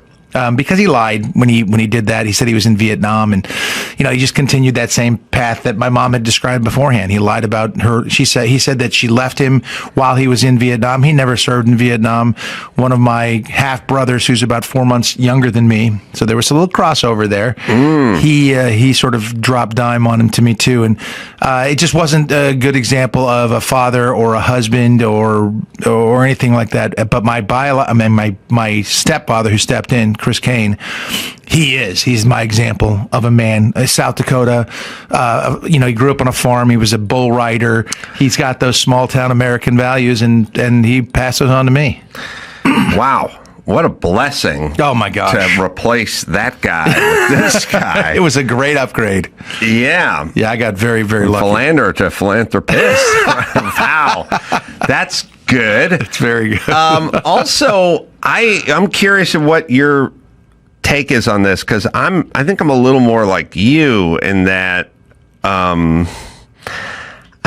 interviewed a lot of people, and there's like two schools of thought. There's like, hey, the first one I don't subscribe to. That's your dad. That's always going to be your dad. I don't care if what he's done. That's your blood. That's your blood. Blood's thicker than water. I don't even know I don't really know why people say blood is thicker than water. Like thicker is good thing. So it's molasses. Thick. But what does that mean? Oh, well, he's your blood. I know, but who's the water? Your stepdad's the water? Or who's the water in this scenario? Dude, blood is thicker than water. Yeah, no shit. So's 30 weight oil.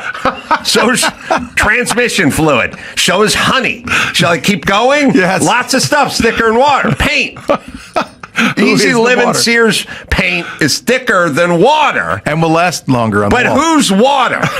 Not Who is the water? You're saying, is my stepdad's water? Or what is he? Which is a valuable thing for life, is water, which is great. But I don't know in this. It's a stupid saying. Yeah. The only other one I don't like either is shit rolls downhill. Like, has anyone been camping? It really doesn't. It really doesn't. I've tried it. That shit all the way down the hill. It does not go on its own. It does not. It needs a little inertia. Something twigs, leaves. It does not roll on its own. Yeah, that's not a great saying, but it's true. I never knew the man, so I didn't care. I had two memories without him, and my dad, when I met my dad, it's like no pressure. He just meets my mom, and she's like, come back to the place, whatever. And she's these two kids, and I was like, Dad, like off the jump. Yeah. So what I'm saying is back to the pragmatism.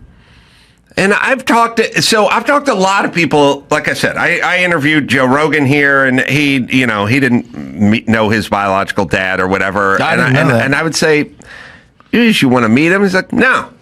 Look, but do you ever feel like compelled? And he's like, no, guy's a douche, doesn't deserve it, and I don't know him, so fuck that. And I'm like, I'm with you, brother. Yeah. Like, I feel the exact same way. If this person. Yes, there is biology, there is blood, but if there's nothing else, then he's an ancestor almost. You have blood with them, but you don't need to meet them. They've been dead for 200 years. Or a sperm donor. Whatever it is. Yeah, and all the effort should go into the person that showed up and did the work. Which was my dad, Christopher Cain. Your stepdad moved to New Jersey to watch you play free safety your senior year. And took a bus to his pre-production meetings and things for Young Guns that he was producing and directing, because he sold his car to keep me in Princeton my senior year and wouldn't tell anybody. Didn't even tell me. I didn't know until afterward. Did he go to the away games? They went to so he would go back during the weeks during the week to do his prep stuff here, and then go to Princeton for the weekend to watch the games or every away game. I would pull into. We went and played Davidson down in North Carolina. We're there 3 hours before the game.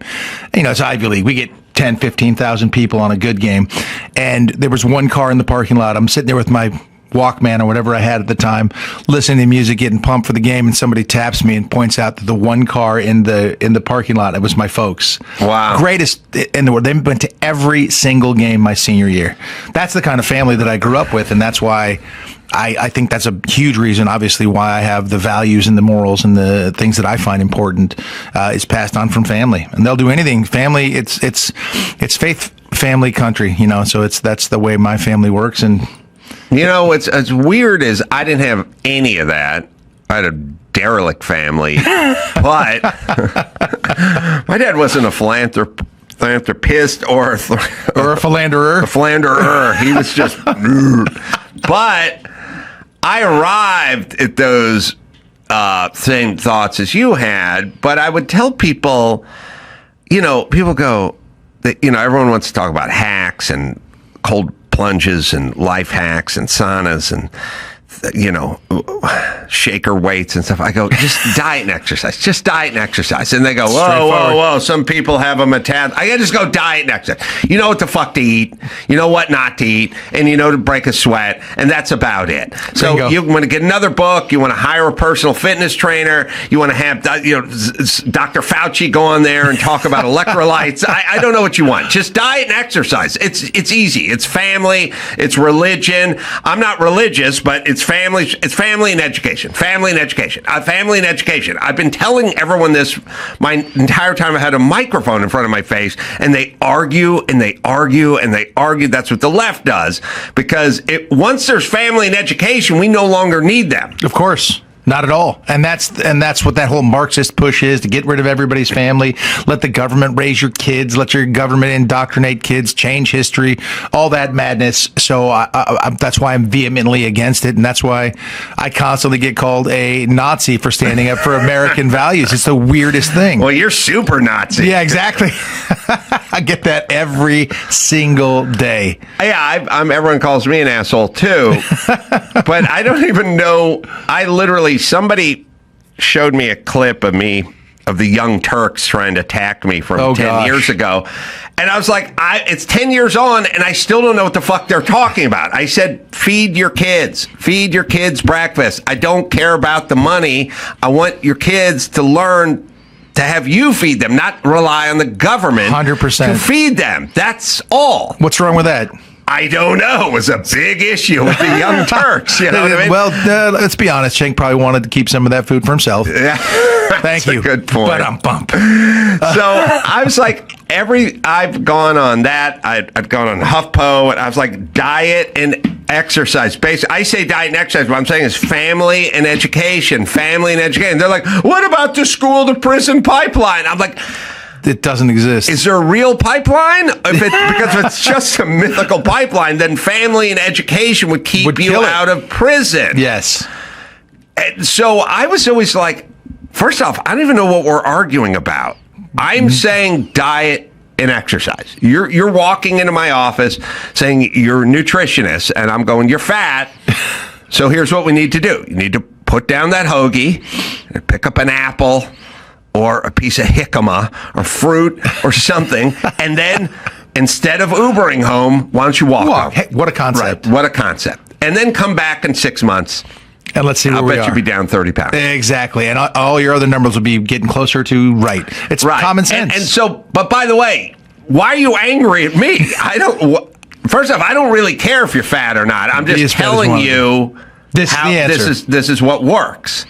I'm not involved with the school to prison pipeline. My kids aren't involved with the school to prison pipeline. I don't have to worry about the school to prison pipeline. I may get stabbed by someone who didn't make it fully into the pipeline and somehow got stuck on the grate on the outside and didn't get sucked in and make it to prison. Yeah. But my kids may be stabbed by one of them. That is a factor. But bottom line, I'm trying to help people not get into the pipeline. Which is to get rid of that school to prison pipeline thing that doesn't really exist. Right. It goes back to the same thing. Diet, exercise.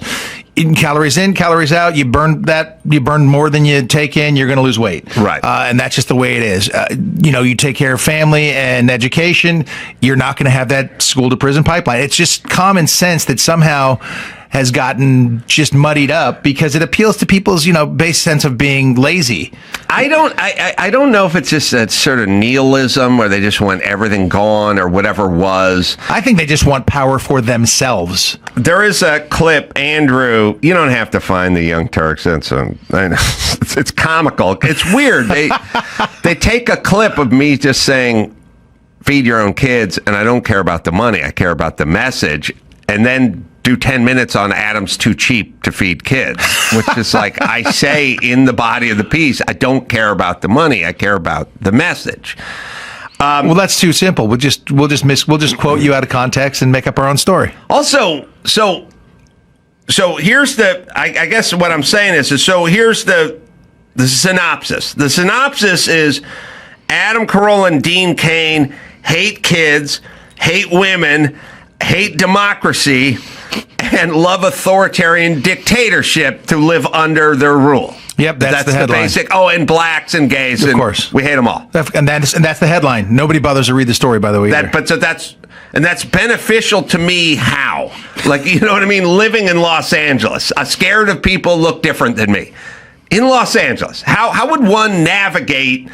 Living in Los Angeles, scared of those who look different than them. Impossible, because you have a huge melting pot of every color, creed, religion. Everything is here. Always has been. Right. At least certainly for my lifetime and your lifetime, since we are very close in age. There's no question about it. It's crazy. But people love to, otherize and villainize people right now, especially from the left, on people's opinions they don't agree with. Pragmatically, just for me to be a racist, how would that benefit me? Like, I'm talking to Netflix about doing a show and A&E about doing a show. Now, me being overtly racist, how would it help my relationship with Netflix and A&E? Not going to help it. In terms of getting on the air. Of course. It makes no sense. Even if I am racist, what's in it for me to be overt about it? Nothing. It makes zero sense whatsoever. But they'll say you're saying it just to be relevant. You're saying it to be controversial and relevant. And you're like, no, this is just opinion. It's a dog whistle. Oh yeah, dog whistle. It's all all my fans are racist. Of course. Now it's everybody. Now it's everybody. You're speaking in code. But you know who can decode that? Tim Waltz. He can speak, he can decode for white dudes or whatever the hell he said. Homes.com. Well, some might say Homes.com is the best shopping site for homes. It may be because their super comprehensive, transparent agent directory, or maybe it's that Homes.com is the only site that always directly connects you with the listing agent who knows the home the best. Perhaps it's because Homes.com has the most in-depth neighborhood content of any home shopping site that's extensively researched to highlight the personality of each neighborhood. Or maybe it's all the above. That's what I think it is. Homes.com goes above and beyond to bring home shoppers the in-depth info they need to find the right home. Homes.com. That's Homes.com. We've done your homework. This summer, Pluto TV is exploding with thousands of free movies. Summer of Cinema is here. Feel the explosive action all summer long with movies like Gladiator, Mission Impossible, Beverly Hills Cop, Good Burger, and Transformers: Dark of the Moon. Bring the action with you and stream for free from all your favorite devices.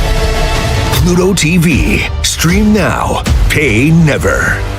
I love this new world order of bizarre, weirdo, super progressive left-wingers trying to sort of fit in with the aw shucks regular guy. Like, I love when he's like, oh, hey, you caught me. I was gapping the plugs in my International Harvester.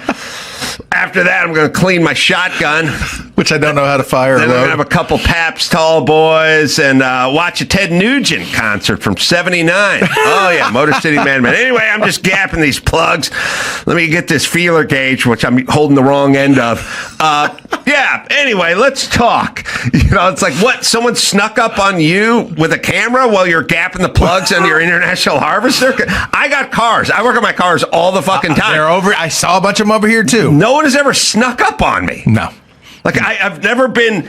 I got a BRE 510 getting prepped. I'm racing Laguna Seca in a week, but I'm under the hood. But no one's turned the corner with a fucking camera and had me go, oh, I was just jetting the carbs on my 510. What's... Hey, let's talk. It's horrible social media. Just like Eric Swalwell walking around. Hey, Congressman. Yeah, what's up? Blah, blah, blah. What do you think of blah, blah, blah? Let's cuss a little bit. Oh, I think, Dave, it's insane. It's inauthentic. And that's the whole point. I'm just sitting at my desk eating a taco. Oh, God. Spelled T-A-C-O, which is also... an acronym we invented 10 minutes ago. God. Trump always chickens out. Yeah, that didn't stick. That's about as good as fetch from whatever that Mean Girls. You know, fetch ain't gonna happen. We're also working on an acronym that's insulting to Trump that fits into the word burrito and tostada, but we haven't really worked that one out yet. We're also looking for churro. Churro's a tough one. Unfortunately, Clinton starts with a C, so that may be problematic. But for right now, we have taco. Taco's good. And this is good. And I'm just eating this taco when this guy walked into my office with a camera. Later on, I'm going to gap some spark plugs in my International Harvester. Eating another taco. And then out bench press Greg Gutfeld. That's right. But then what happened with Trump always chickens out? That was 10 minutes ago. Gone. But what happened? I thought he was a chicken. I thought you guys knew something. But he made a deal, and the tariffs worked, and a bunker buster was launched. Yeah, and that changes things. Well, President Trump is working at such a clip that these news cycles that they would normally just harp on for, a month at a time, they can get a week out of, and then he's on to something else. And it's so fast that the mainstream media can't keep up. I love it. Yeah, I tune in every day going like, what happened today? Right. And they're trolling people. Their White House things, their social media people are, you see the one with he's on the roof and he's like, have you seen the Sydney Sweeney ad? He's yelling down to the group. I mean, it's funny stuff. It's funny. And that's one of the things I love to see from you on X is you'll just quote something and just write funny. Because it's funny. It's funny. You don't put any judgment behind it, but it's funny. And it is funny. That was funny. I laughed my tail off. But I do think there's a lot of trolling. I think he'll go, I'm going to move Guantanamo Bay to Ellis Island. And everyone goes, what? Yes. What? Yeah, we're going to do Abu Ghraib on Ellis Island. Abu Ghraib. Okay. No! I think he's fucking with everybody. Of course he is. But then, meanwhile, he's making a trade deal with China. So, the recent news, I want to get your take on it, because it kind of dovetails into this with the whole Howard Stern thing. Oh, yeah. And I was thinking, I used to do Stern many, many times. I did it many times. Several times. And I bet you did it many times. Yep. Now, I did it many times, probably more than others, because I would be asked to sit in all the time, which is not necessarily being a guest, but literally sitting in for the 4+ hours, Yep. which was, I guess, I don't know. You know what? You can find out when Jackie left, but when Jackie left, I was offered the Jackie chair. Well, because you and Jackie are very similar. We could be siblings. So I used to do it from L.A. With a Zephyr, like a Zephyr's like a suitcase. Like it was a crazy. I mean, you have to picture this. So Jackie left in 2001. So I met Howard. I always wanted to do the Howard Stern show, and Jimmy always wanted to do the Howard Stern show, but Howard would go to bed at 8 at night, and our East shows, Coast time. My whole thing was late night stuff and nighttime stuff. So he didn't really know who we were, but eventually somebody told him, you got to book these guys. They're on a popular show. They're funny. You'd like these guys. So we went we were in New York, and we did the show. And Howard really, the thing that's funny about Howard is, he knows comic books and stuff like that. COVID protocol. He's an expert in lots of things. You ask him one question about football or one question about late night, something that's out of his purview, he doesn't know what you're talking about. At all. So he really had no idea who Jimmy and I were, but we sat in for a show and we had a good time. And at the end of the show, later on that afternoon, Howard called me. He got my phone number and he just called me and he just went, I don't know who you are, but I've never met anyone like you. I want you to be part of this show because I'm looking to replace who with you him. are. Well, he was like, I really wasn't a fan. I didn't really know your work. You know, he was blown away. And I just sound like a douche, but he called me and that's what he said. Pretty awesome. And he was like, I want you to be part of the show. I don't know where you come from. I really don't know your stuff. And it was clear because I said, no, I can't move to New York. I have a family. I have 3 TV shows and a radio show. I live in LA. I have a house. He was so, I never heard of you. No one else ever heard of you, but you got a gift. So come on down. And there's the Jackie seat. And I'm like, no, I have 5 jobs and I can't do it. Give me the Zephyr. Give me the Zephyr. So we used to do, he'd say, can you sit in? Can you sit in? And the problem was I would finish Loveline at midnight. I did Loveline with you guys. Yeah. Back in the early 1800s. Finish at midnight and his show would start at 3 a.m.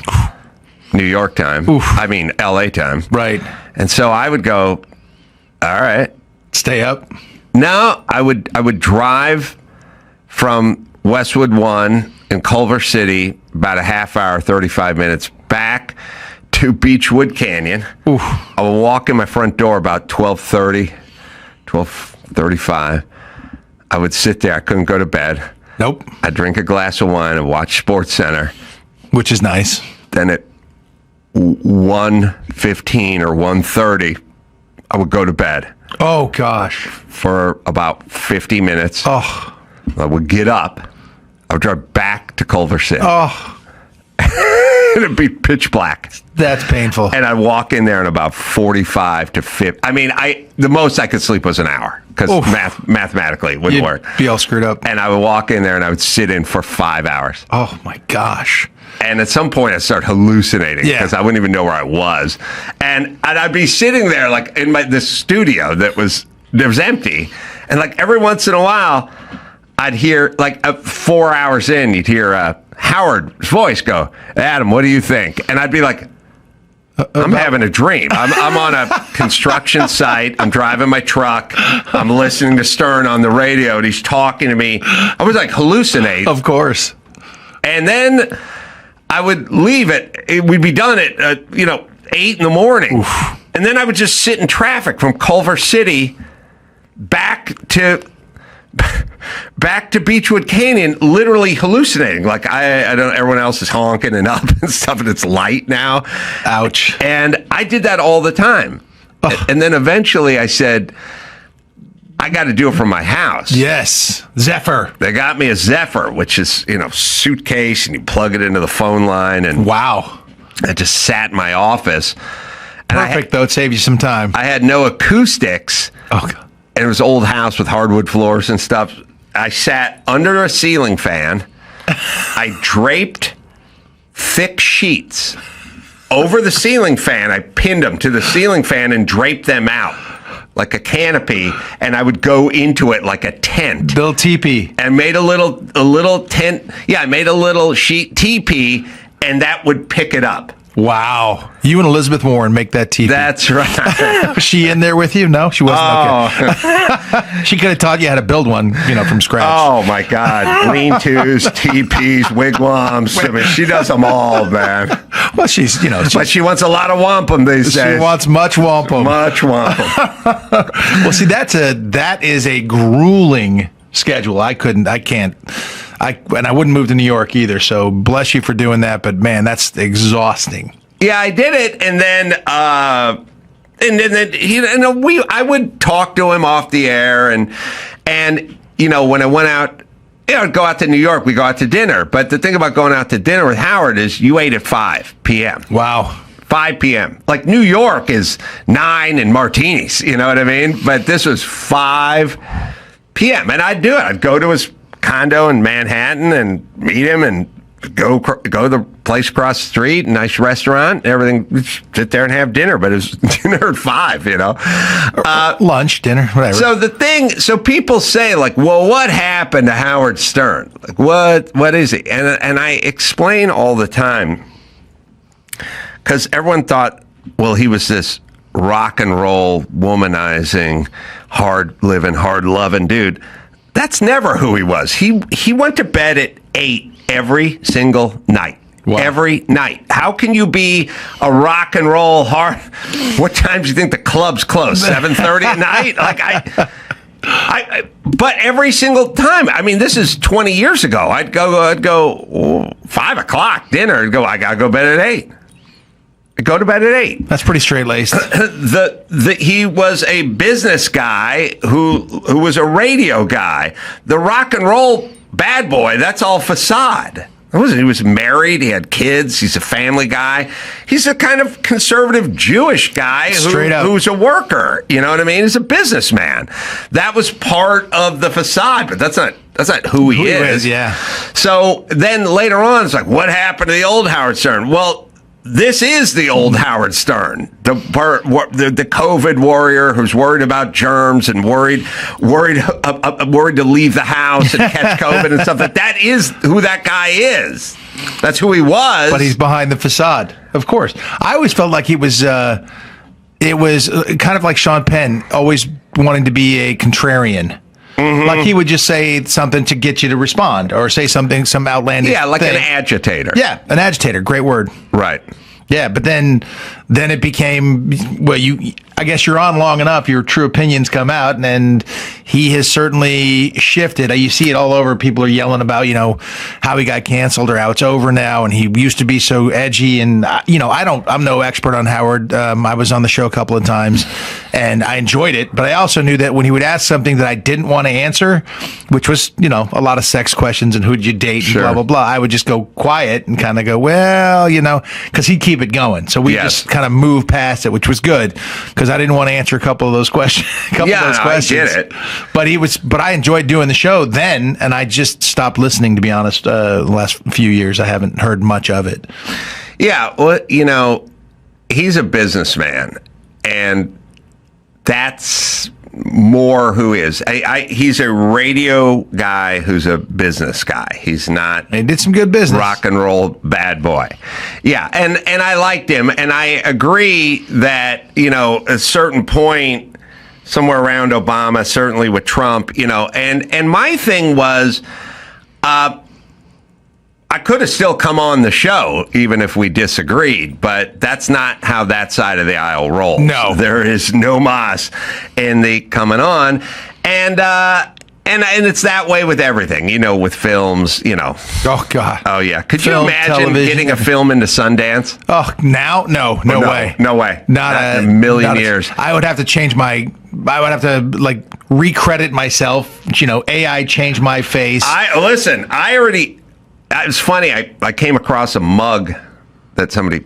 So years ago. First off, I knew everything before anyone else knew anything. I knew this was all going this way, and I knew I make documentaries and movies sometimes, but there's going to be no son. I could make a movie called Harriet Tubman's Revenge, where she came back as a superhero and killed all the white people, and they wouldn't let it in. Not if it had your name on it. Not if it had my name on it, but 10 years ago, I knew it was coming, and I said, I was sitting around with my wife and her girlfriend, and I said, if I want to get into Sundance, I can't have my name because that's a man show douchebag. I said, I got to come up with a name. I said, I'll just invent a new name. And yes. I said, Jules Dash. And my wife's friend said, Jules Dash? Who knows? I don't even know if that's a man or a woman. Exactly. Exactly. Jules Dash, a lot of scarves, tinted prescription glasses. Absolutely. Perfect, right? Dead on. Johnny Depp-esque, lots of jewelry. Perfect. And a Jules Dash. And you'll get in a heartbeat and get nominated and possibly win Sundance. Well, Jules Dash wouldn't get me in, but it would would stop you. It would make it based on the merit of the work, and the work is good, so then I would get in. Exactly. All right, Dean, hang with us. We're going to do some news. Is Yes, that sir. okay? News is good. I'd like to hear what's going on. Alicia Krause is going to come in. We'll do that right after this. O'Reilly Auto Parts. Yeah. Want to keep your car on the road? Well, that's their business, O'Reilly Auto Parts. O'Reilly Auto Parts offers friendly, helpful service, parts, and the knowledge you need to maintain and do repairs. And the last 2 weeks, I got a battery jumper box from O'Reilly. I got the sawdust you throw down to sop up all the hydraulic fluid. Had a hose bust on a hoist. Now I got the water wetter, getting ready for the race car. Got to put it in the radiator. So, whether you're a car aficionado or an auto novice, you'll find the employees at O'Reilly Auto Parts are knowledgeable, helpful, and best of all, they are friendly. So, stop by O'Reilly Auto Parts. Do it today, or you can visit us online at O'ReillyAuto.com/Adam. That's O'ReillyAuto.com/Adam. Select quote. Well, if you're like me, you wish you'd grab some of that Bitcoin when they're selling it for a nickel. Yeah, not paid for 4 years of finding yourself. I'd say that'd be college. I didn't go to college, let's be honest. But you did. Should have grabbed that bit. We don't have to let FOMO mean missing out on real protection. That's where Select Quote comes in. Life insurance. It's like a parachute. If you need it and don't have it, there's no second chances. Or think of it as a bodyguard for your bank account after you're gone. This is something you want to get right and fast and won't be cheaper tomorrow. You could get coverage the same day, up to $2 million, sometimes with no medical exam. Bottom line, Select Quote makes life insurance simple, even if you've never thought about it before. It's Select Quote. Right, Dawson? Life insurance is never cheaper than it is today. Get the right life insurance for you for less and save more than 50% at selectquote.com/Carolla. Save more than 50% on term life insurance at selectquote.com/Carolla today to get started. That's selectquote.com/Carolla. It's time to check Adam's voicemail. Hey, Tim from Poplar Grove Airport here. I saw the Sydney Sweeney ad on Daily Wire, and I am outraged for one reason that nobody has mentioned, and I think you're going to agree with me on this. The part where she peels away in the Mustang was obviously edited, and the editors put smoke coming off the front tire of a Shelby Mustang from 1965. Completely unacceptable. You can leave us a message at 888-634-1744. It irked me as well. I bit my tongue, but yes, all that stuff bothers me. I don't like. Get some better editors in there. The problem with the editors, there's no car guy editors, you know what I mean? So they just smoked up the front wheels. The things that AI cannot fix. Yeah, it's a rear wheel drive car. So anyway, 65 Mustang, good car. I love that's what you took it. That the caller took that out. That's their exception. I'm bad. Look, in War of the Worlds, Tom Cruise had a fastback Mustang as well, and he was rebuilding the engine in his kitchen, and he's like, I got a new 302, and I was like, it's a 289.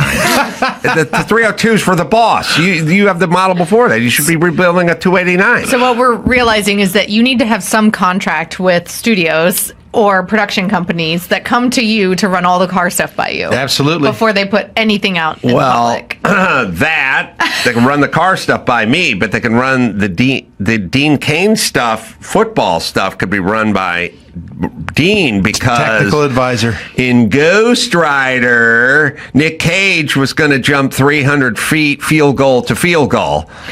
Well, that would be close to 300 feet, except for the end zones, which makes it a little bit longer. 360. Yes, sir. So it's not 300. It's not 300. And it's not field goal to field goal. I would say goalpost to goalpost. It's goalpost to goalpost. Right. So you could have straightened them out. In a heartbeat. That's in a what heartbeat. I'm But they saying. wouldn't listen to me. Well, I told them, listen, you go to Dean for football. Go to you for cars. But they wouldn't listen. They don't listen. All right, sorry. And what do we go to me for? It's just a laugh. A good time. To point and laugh? No, not pointing. Just a good time. Just a good time. Well, this is a crazy story. This couple decided, of course they're in tech, and of course it's their second wedding. Sorry to be judgmental, but they decided to sell tickets to their destination wedding. Mm-hmm. They said that it is really cost prohibitive, and they were baffled by overpriced traditional wedding planning model that often breaks the bank due to quote unquote outrageous costs associated to the smallest things. Mm-hmm. So they decided to sell tickets to their wedding. A basic ticket was valued at $57 per person, and it covered admission to the wedding ceremony and the reception, which I don't know if that was an open bar, not bad. $57, right? But for those who wanted to make it a full weekend event, they had to purchase the second option that was valued at around $1,000 for 2 tickets, which included access to the rehearsal dinner, their biohacking brunch and recovery lounge, and so much more. IVs. Yeah. Yeah, I think it was the like IVs and they had red light therapy and stuff like that. So hangover remedies. We're basically now in the realm of we are used to paying for everything because you're not old enough, Alicia Krause, but the notion of paying for water to drink is insanity. Turn the hose on. I drank out of the hose for that's all I did. 15 years. Hose, drinking fountains. Even if something at school, people shove gum into the drinking fountain. It doesn't matter. Yeah, you get it through there. It just makes it shoot out of your angle. Rooster tail right in your face. But so, all right, so then pay. And then, all right, so if you said to, my dad when I was a kid, now listen, Jim Carolla, I need you to pay for water. I need you to pay for TV. I need you to pay for something called Sirius Satellite XM radio. That's going to be a premium. You want the Stern package? That's going to cost a little bit more. Not for long, but it's going to cost a little bit more. My dad would have won. And you got to pay for education and braces. He would have went like, what the? No. Yep. No. What about parking? Parking is the thing that irks me the most. Yeah, there didn't used to be any sort of parking right, for anything. Yeah. No way. Yeah, city parking, street parking. You have to go swipe your. By the way, for me, it's not the money. Like I told you I went to the Michael Madsen wake last Friday, and the theater has like a lot behind it, and I pulled in and it was like, this is pay parking, there's no attendant, use your phone and hit the computer thing on the thing and then that'll download. And I'm like, I'm going to fuck this up 10 ways. My car's going to be on a tow truck when I come back out of this. I don't know how to do this. I'll happily give you $5, but I don't know. But there's no person there to take the $5. There's nobody there. I just got back in the car, backed out, and I drove a half mile away and just parked on the street somewhere. Safe. Yeah, because at least I know. You didn't have to buy a ticket to the wake, though, right? Like the wedding? Oh, my gosh. I'm just saying. No, Would you do that? There was an upgrade for the open casket. I mean... There was an upgrade. And I paid. It was a premium. They called it a premium. It's worth it. I mean, I could honestly see... So their thing is, like, people are starting their marriage and their life together, like, with so much debt. Yes. And I'm like, well, then don't, like, budget. I feel like this is I don't budget. think... I think if you are a renter, we should limit your marriage, your wedding to like $7,500 or something like that. You have to have a cutoff. I don't want you spending $50,000 and renting an apartment. Like I want that money going to a down payment somewhere, and condo, actually, something. I actually would be, when my husband and I got married, we registered for furniture, and we were like, we don't expect anybody to buy us the Crate and Barrel couch, but money towards the couch would be nice. Hey. And people did it. Yeah. And I feel like these people are like, do you not have friends that care about you? Because like part of a wedding registry is to help you get started. Is to help you get started. Yeah, and I'd rather agree. give somebody money to go towards buying a house because that is their greatest future denominator of not ever being in poverty ever for them and their children. Like, why don't we just tell people buy a house and not have like a $500,000 wedding? I knew someone was getting married who like had a fixer-upper kind of starter house, and I said, well, instead of a crock pot and an air fryer and bedding, get a bid for your deck, $5,000. And have everyone go in on your deck, and then you get a deck I love that out idea. of this thing. And or have them all come help make the deck like the Amish. You got a lot of Amish friends, invite them over, or invite Adam over. You see the movie Witness? Oh yeah, a bunch of guys with Mennonite beards show up. Hey, they'll pick up an entire house and move that sucker. You see what the Amish did during the North Carolina stuff? Those guys are unbelievable. I mean, they used to do that in the olden days, though. Yeah. Like Little House on the Prairie times. It's like that couple's getting married. We're gonna go. Everybody's gonna go frame their house. That makes sense. I agree, but this is L.A. Got a bunch of lame gay producers and stuff. They don't know shit. God, do they not know anything? So we need Adam to be a consultant on car things and also be GC. Yeah, my thing is you get all your Dumbo friends to contribute to the deck. I'll GC it. You know what I mean? I'll pull a owner operator permit. You know, and then and by the way, you know, I'm good for $85 an hour. So if I put in an afternoon, then we're square. I don't have to. That's my contribution to the deck right there. I'll run a crew, Guatemalans mainly, and we'll get your fucking deck knocked out. How about that? You won't have a crock pot, but you can buy that anytime you want for $40. And forget the wedding. Yeah, forget the wedding. I think that this might be generational too, because I'm like I'm like one of the last millennials, and these kids, I'm calling them kids. They're like 34 and 35 years old. Those are kids, and I feel like that's like a cusp of like you guys should pay for the pleasure of being with me is very like 35 and under nowadays. Yeah. There's that one generation that between 35 and my son's 25. There's about a 10-year period of time where life's going to be tough for, I think, whatever generation that is called. That's because they're getting tougher now. Yeah. But there's a you know how you have classes like, you know, at a football team, that class of 88, which I was. Don't even tell me you weren't born yet, because I know. But I was 2. Okay, thank you for that. That's great. You have great classes. Class of 88, we had a great, strong class. Right. Class of 87, sorry guys, they just weren't that good. And you have different years that are great, and so, you know, maybe you get a good class. Maybe you don't. Well, anyway, I don't know. First off, anyone can do whatever they want because there's no more rules and no more judgment. And I don't like that society, but that's where we're at. So I don't care, but I wouldn't do it that way. Shopify. Well, starting a business, it can be intimidating. Shopify is the commerce platform behind millions of businesses around the world and 10% of all e-commerce in the U.S. from household names like Mattel and Gymshark to brands just getting started. Brands you're going to know soon. Get started with your own design studio with hundreds of ready-to-use templates. Shopify helps you build a beautiful online store to match your brand style. Get the word out like you have a marketing team behind you. Easily create email and social media campaigns wherever your customers are scrolling or strolling. And best yet, Shopify is your commerce expert with world-class expertise in everything from managing inventory to international shipping to processing returns and beyond at Shopify. Right, Dawson? Established in 2025 has a nice ring to it, doesn't it? Sign up for your $1 per month trial period at shopify.com/Carolla, all lowercase. Go to shopify.com/Carolla to start selling with Shopify today. Shopify.com/Carolla. Speaking of money, my family this fiscal year has not spent $207,500. But apparently the state of Massachusetts did so by spending over $830 million so far this fiscal year, housing more than 4,000 families in an emergency shelter program. It's Democratic Governor Maura Healey there, and she's actually said that they're like ending this because they cannot, alas, they cannot afford it anymore. Shocker. Yeah, look, okay. People will survive. Like you'd be amazed what people will do. They don't need nearly what, this notion of like, you're going to let people die. It's like, so the choice is always the government has to feed them, clothe them, and shelter them, or they die. Because I don't know how that mathematically pencils out on a national level, No, people should take care of themselves, and they should learn to, and they should have a family. And what it really is people need an infrastructure within their own family. You will never be homeless.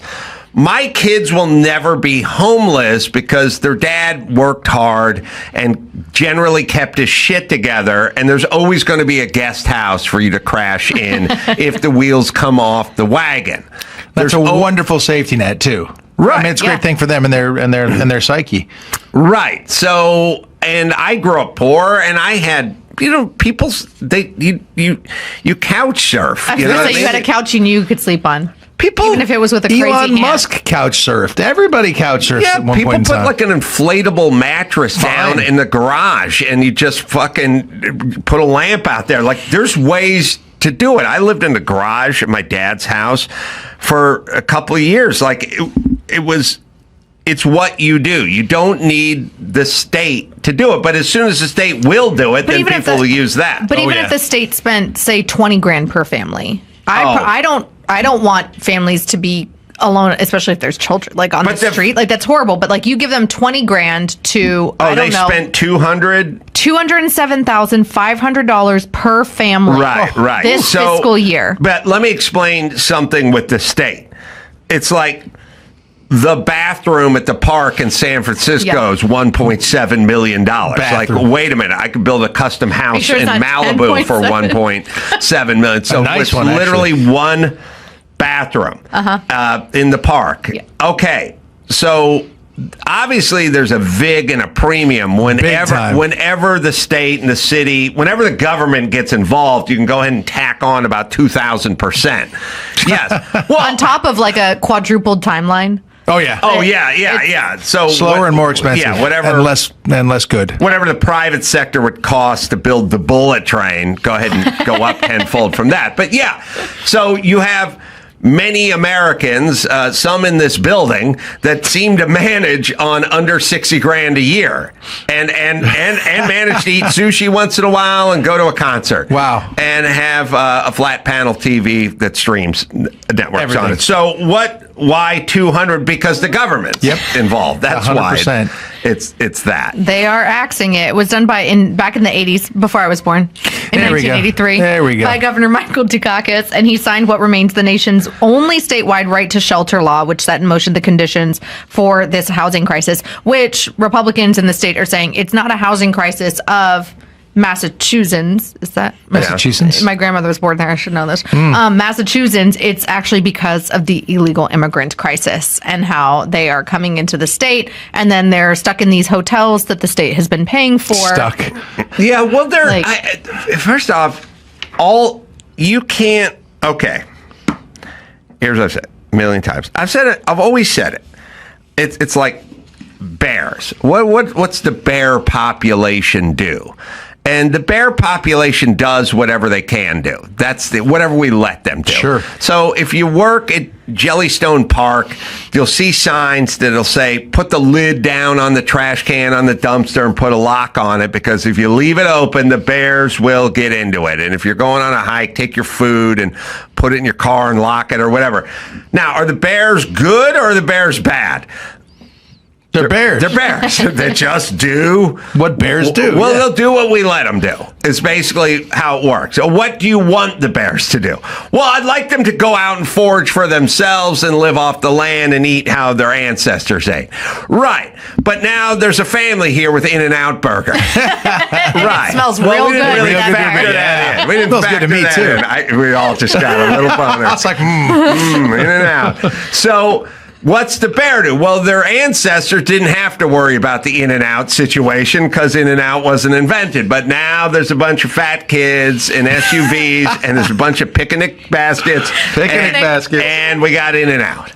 Okay, so now what do we want the bears to do? Well, we don't want them to come around and tear it up and get fat and get diabetes eating In-N-Out Burger. Right. Okay, so how should we do this? Well, let's just leave the In-N-Out on the table. We'll be on the honor system. We'll explain to the bears it's not the right thing to do. Okay, I don't think that's going to work. Not going to work. Well, give it a shot. And then you walk away and they tear the fucking table apart. Okay, not going to work. Why?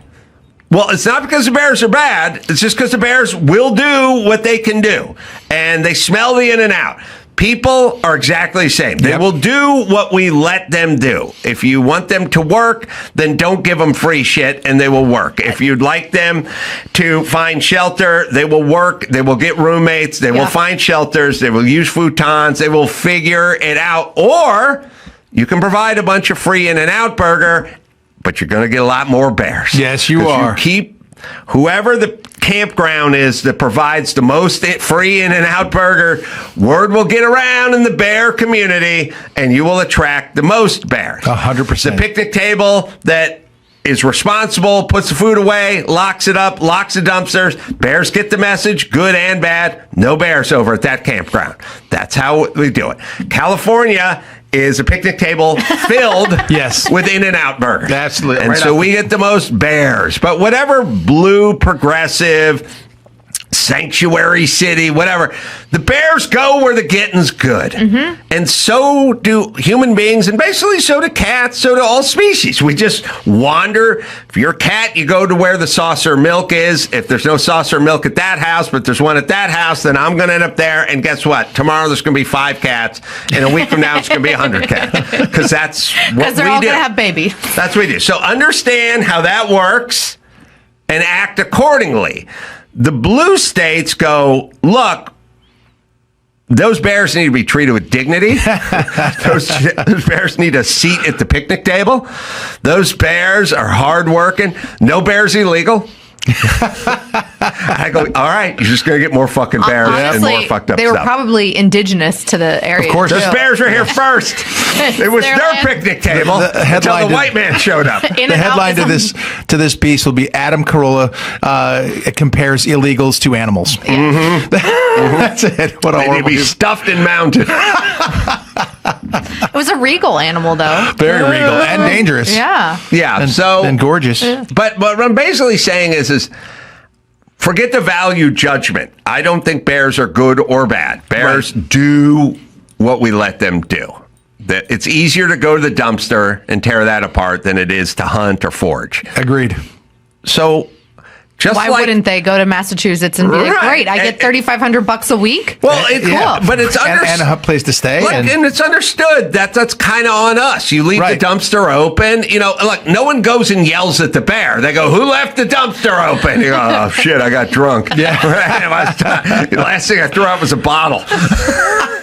I threw out a 6 of Strohs, and all right, it's the guy who didn't do. Okay, so politicians are in charge of the dumpster. Shut the lid and be responsible, or not. You can be Ron DeSantis, who shuts the dumpster, or you can be Gavin Newsom, who leaves the dumpster open and then wants to know what's going on with the dumpster. Yeah. Oh, he drove me out of California. I live in Nevada now. Those horrible policies drove me out of here. And I love this state. Most beautiful state in the union with everything. Can't be here. And every time I come back, like even today, it just kind of gives me a weird feeling, like I'm angry about it. I feel like I'm under the thumb of Gavin Newsom, not Newscum. I won't call him that because apparently his kids listen to it on the radio. But it's awful. I always compare him to Patrick Bateman from American Psycho. He looks like him.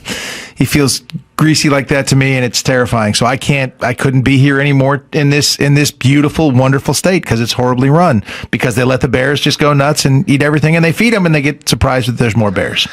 You know what would soothe that fresh wound on you, Dean Cain? A little In-N-Out burger. Oh, yes, sir. As a matter of fact, it would. But you got that shit in Nevada now, right? Oh, yeah. Yes. Well, because In-N-Out's they're getting run out of California, like everything else. Their headquarters is still going to be here. Well, they're going to change that in time, too, I'm sure. You think? Well, look, the corporate tax rate is so much better. And I know. Why not? Everybody, look, businesses are in the business of making money. So where's your allegiance? I don't have. We have allegiance to making money. Yeah, that's 100%. That's the bottom line. All right, we'll cut the show a little bit short today because I got to travel, and it just turned into a cluster. Don't check your ribeye. Don't check the ribeye. Where's the ribeye?